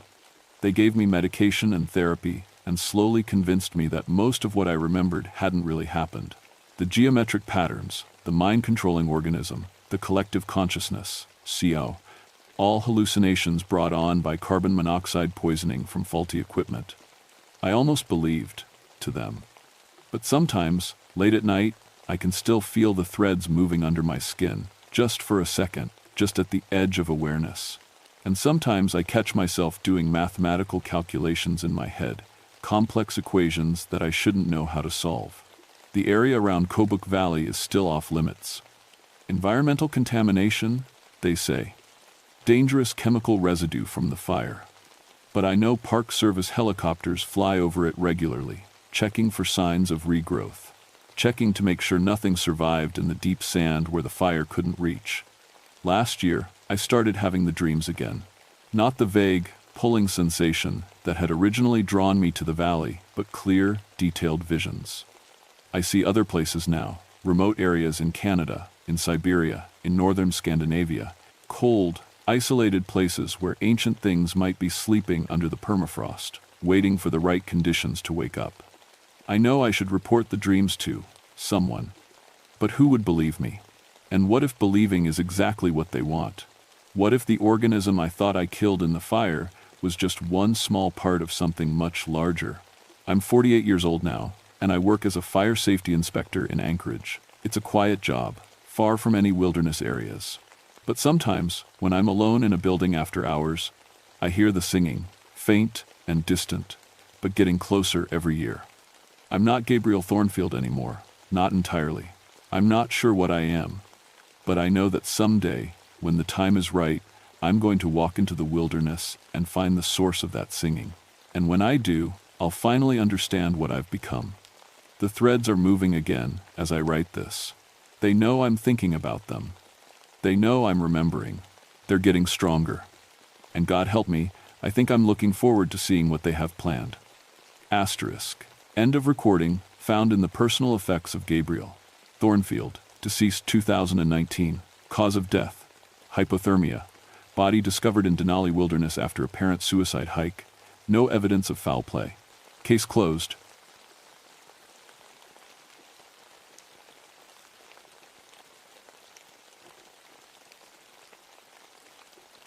My name is Jonathan Shadowmere, but everyone just calls me John. I've been a park ranger for 16 years now, and this is my final mission before I retire. I'm recording this on my cassette player because, well, I guess I want people to know what really happened out here. It's November 15th, 1992. I'm in Katmai National Park in Alaska, way up in the Valley of 10,000 Smokes. Most people don't know about this place. It got its name after a big volcano blew up here back in 1912. The whole valley is still covered in ash and steam vents. It looks like another planet. I'm 43 years old, and I've seen a lot of crazy things in these mountains. Bears bigger than pickup trucks, storms that can freeze a man solid in 10 minutes. But nothing prepared me for what I found today. I came out here with 6 other rangers for winter survival training. These aren't rookie park rangers, they're the best we have. There's Sarah Martinez, who can track anything that walks. Tommy Chen knows every plant and animal in Alaska. Big Mike Sullivan can carry a full pack for 20 miles without breaking a sweat. Lisa Rodriguez speaks 3 native languages and knows all the old stories. David Kim is our radio expert. He can fix anything electronic. And Janet Walsh, our medic, who saved more lives than anyone should have to. We set up base camp yesterday near the old volcanic crater. The plan was simple: spend 5 days in the wilderness, practice cold weather survival, and head home. My retirement party is next week. Sarah even brought a bottle of champagne to celebrate when we get back. The weather started getting bad this morning. Heavy snow, wind that cuts right through you. But we've all been through worse. We decided to explore one of the steam vents about a mile from camp. The ground stays warm there because of underground heat from the old volcano. That's when we found the cave. It wasn't on any of our maps. The entrance was hidden behind some fallen rocks, probably from an earthquake. Steam was coming out of it, which meant it connected to the underground volcanic system. David got excited about it, said we might find some interesting rock formations inside. I should have said no. I should have turned us around right there. But I was curious too. 16 years of exploring these mountains, and I'd never seen this cave before. The entrance was just big enough for us to crawl through one at a time. Inside, the cave opened up into a huge chamber. The walls were black volcanic rock, and the air was warm and humid. It smelled like sulfur, that rotten egg smell you get near hot springs. But here's the weird part. There were drawings on the walls. Not modern graffiti, but old cave paintings. Really old. Lisa took one look at them and went pale. "These aren't supposed to be here," she whispered. The paintings showed people, but they looked wrong somehow. Their skin was dark and rocky. Their eyes glowed like coals. And they were doing something to other people, touching them, and those people were changing too. At the bottom of each painting was the same symbol, a circle with wavy lines inside it. Lisa said it was an old native symbol for transformation. But she'd never seen it used like this before. Tommy found footprints in the soft ash on the cave floor. Human footprints, but they were burned into the rock like someone had walked there with feet hot as lava. "How old do you think these are?" Sarah asked, pointing at the paintings. Lisa shook her head. "Could be hundreds of years, maybe older." That's when Big Mike called out from the back of the cave. His voice echoed off the walls, but there was something wrong with it. Something scared. "Hey, you guys need to see this." We followed his flashlight beam deeper into the cave. The air got warmer as we walked. Soon we were all sweating, even though it was freezing outside. Mike was standing next to a natural shelf in the rock, and on that shelf were 6 bodies. But these weren't skeletons. These people looked like they had died yesterday. Their skin was perfect, their clothes intact. The sulfur gases had preserved them somehow, like natural mummification. They were all Native Americans, wearing traditional clothing, but their skin had a strange gray color, like volcanic ash, and their fingernails were black as coal. Janet knelt down to examine one of the bodies. "This is impossible," she said. "They should be completely decomposed by now." That's when the first body opened its eyes. I'm still shaking as I record this. My hands won't stop trembling. The body that opened its eyes was a young woman, maybe 20 years old. Her eyes weren't normal human eyes anymore. They glowed like hot coals in a fireplace, and when she sat up, her skin made a sound like rocks scraping together. We all jumped back, But Janet, being a medic, she stepped forward to help. "Miss, are you okay? How long have you been here?"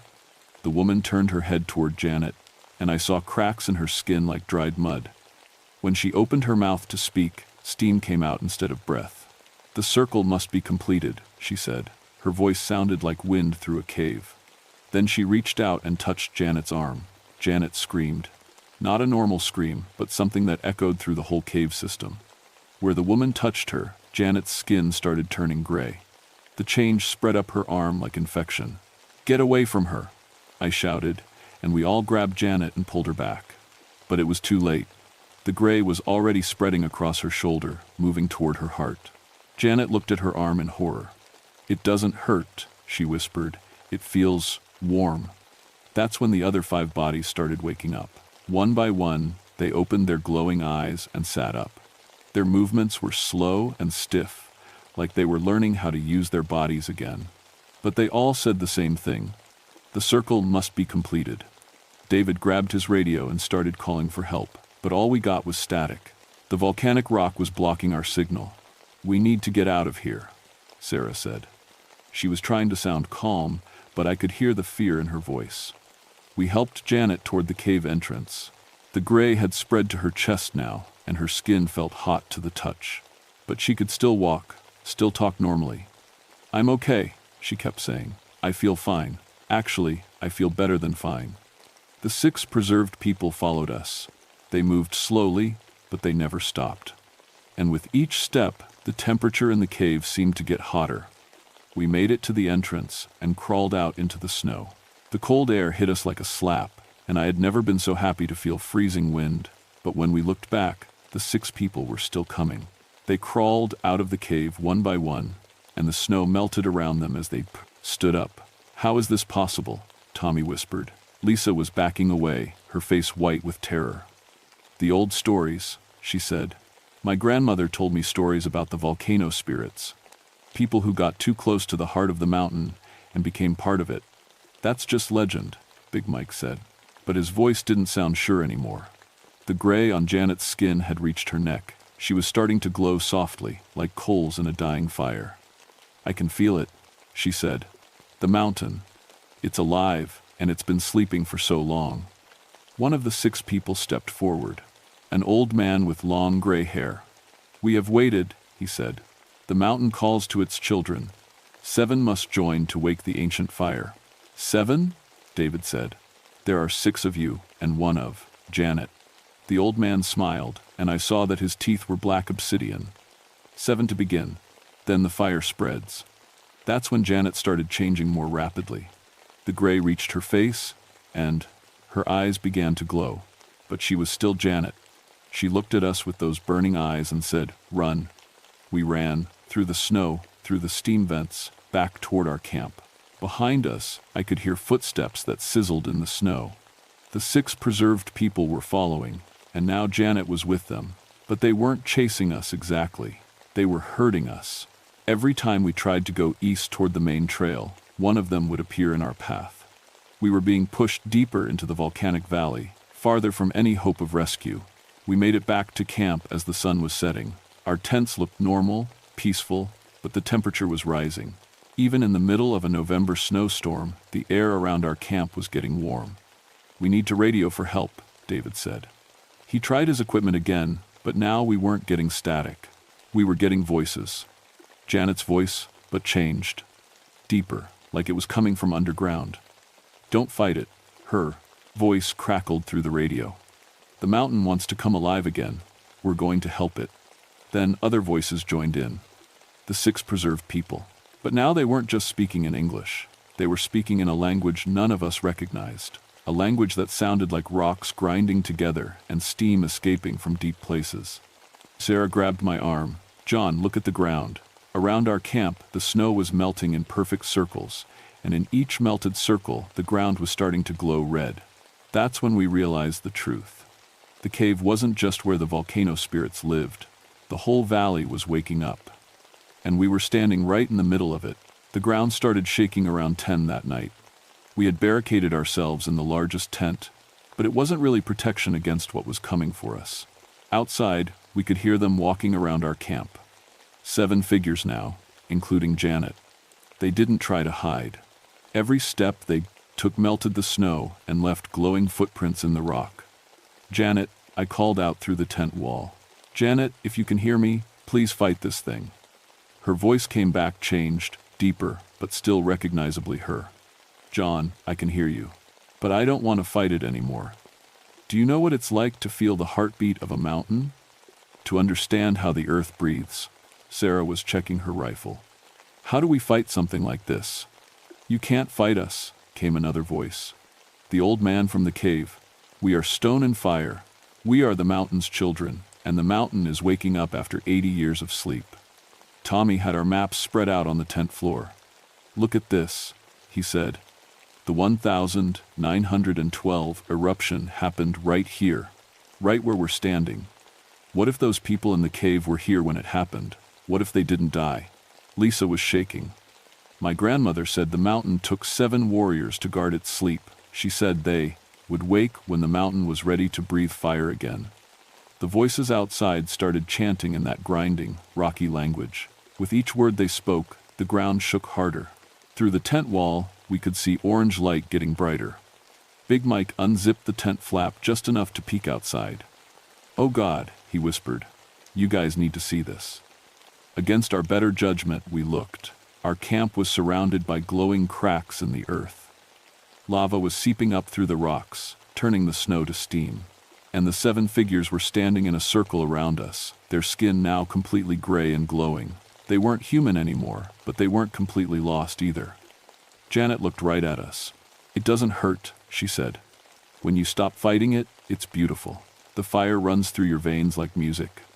Janet, come back to us, Lisa pleaded. I am back, Janet replied. I'm more myself than I've ever been. I can feel every cave, every underground river, every pocket of gas beneath the valley. This is what we were meant to become.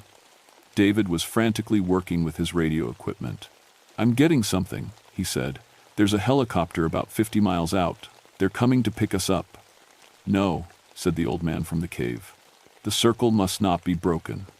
7 to wake the mountain, then the mountain wakes the world. That's when we understood. This wasn't just about us. If the volcano erupted fully, it would trigger other volcanoes across Alaska, maybe across the whole Pacific Ring of Fire. The chanting got louder, the cracks in the earth spread wider. And one by one, my team started making a horrible choice. Tommy was the first to break. I can't take this anymore, he said. He unzipped the tent and walked outside. Tommy, no, Sarah shouted.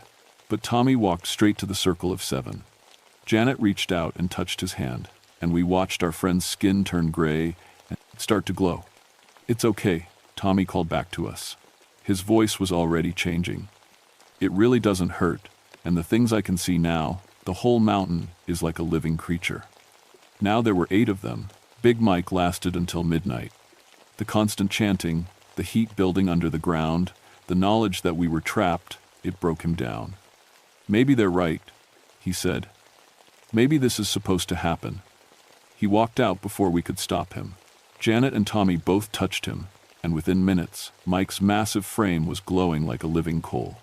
Please, Mike called to us. Join us. We're still your friends. We're just more now. David went next, then Sarah. Each time, they said the same thing. The heat was too much. The chanting was too loud. They couldn't fight it anymore. By dawn, it was just me and Lisa left in the tent. Outside, our 5 friends had joined the original 7 in a circle around the largest crack in the earth.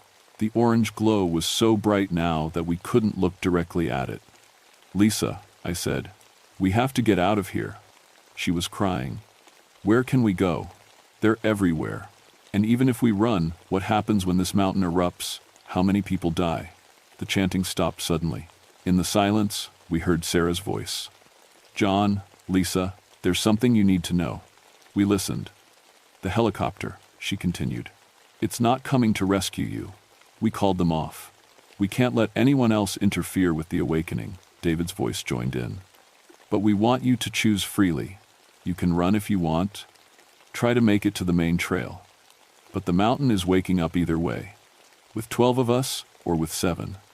That's when Lisa made her choice. "I can't watch the world burn," she said. She kissed my forehead like a sister. "Tell people what happened here. Tell them we chose this to save them." And she walked outside.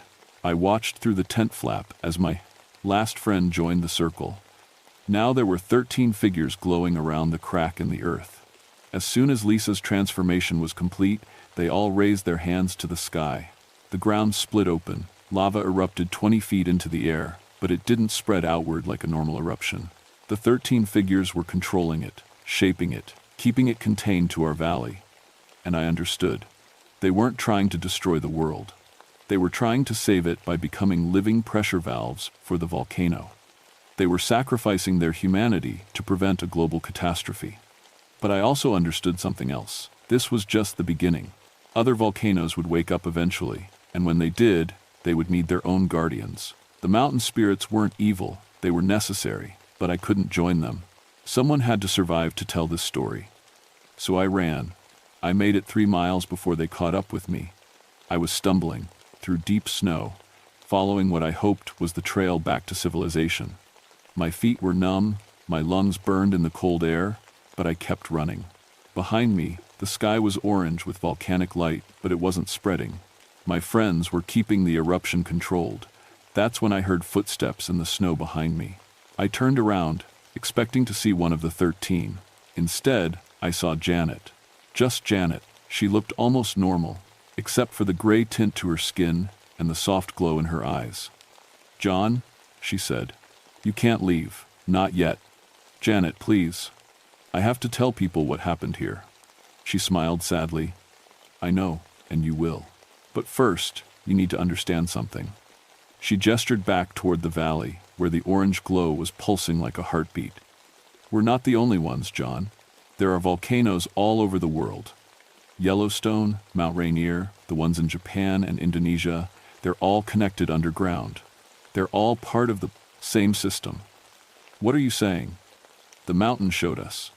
In 1912, when the big eruption happened, it should have triggered a chain reaction.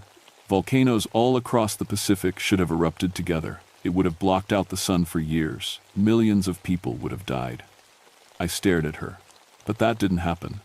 Because 7 people made the same choice we just made. They became guardians. They've been holding back the pressure for 80 years. But they're tired, John, and the pressure is building again. Janet stepped closer. In the moonlight, I could see the veins under her gray skin glowing like lava flows. "We're going to replace them. The 13 of us will hold the line for the next 80 years. But when our time is up, 13 more will need to take our place. You want me to be one of them?" She shook her head. "No, we need you to make sure the right people know. The Park Service, the government, scientists who study volcanoes. When the time comes, they need to understand that some people will have to make this choice." I understood then why she had followed me.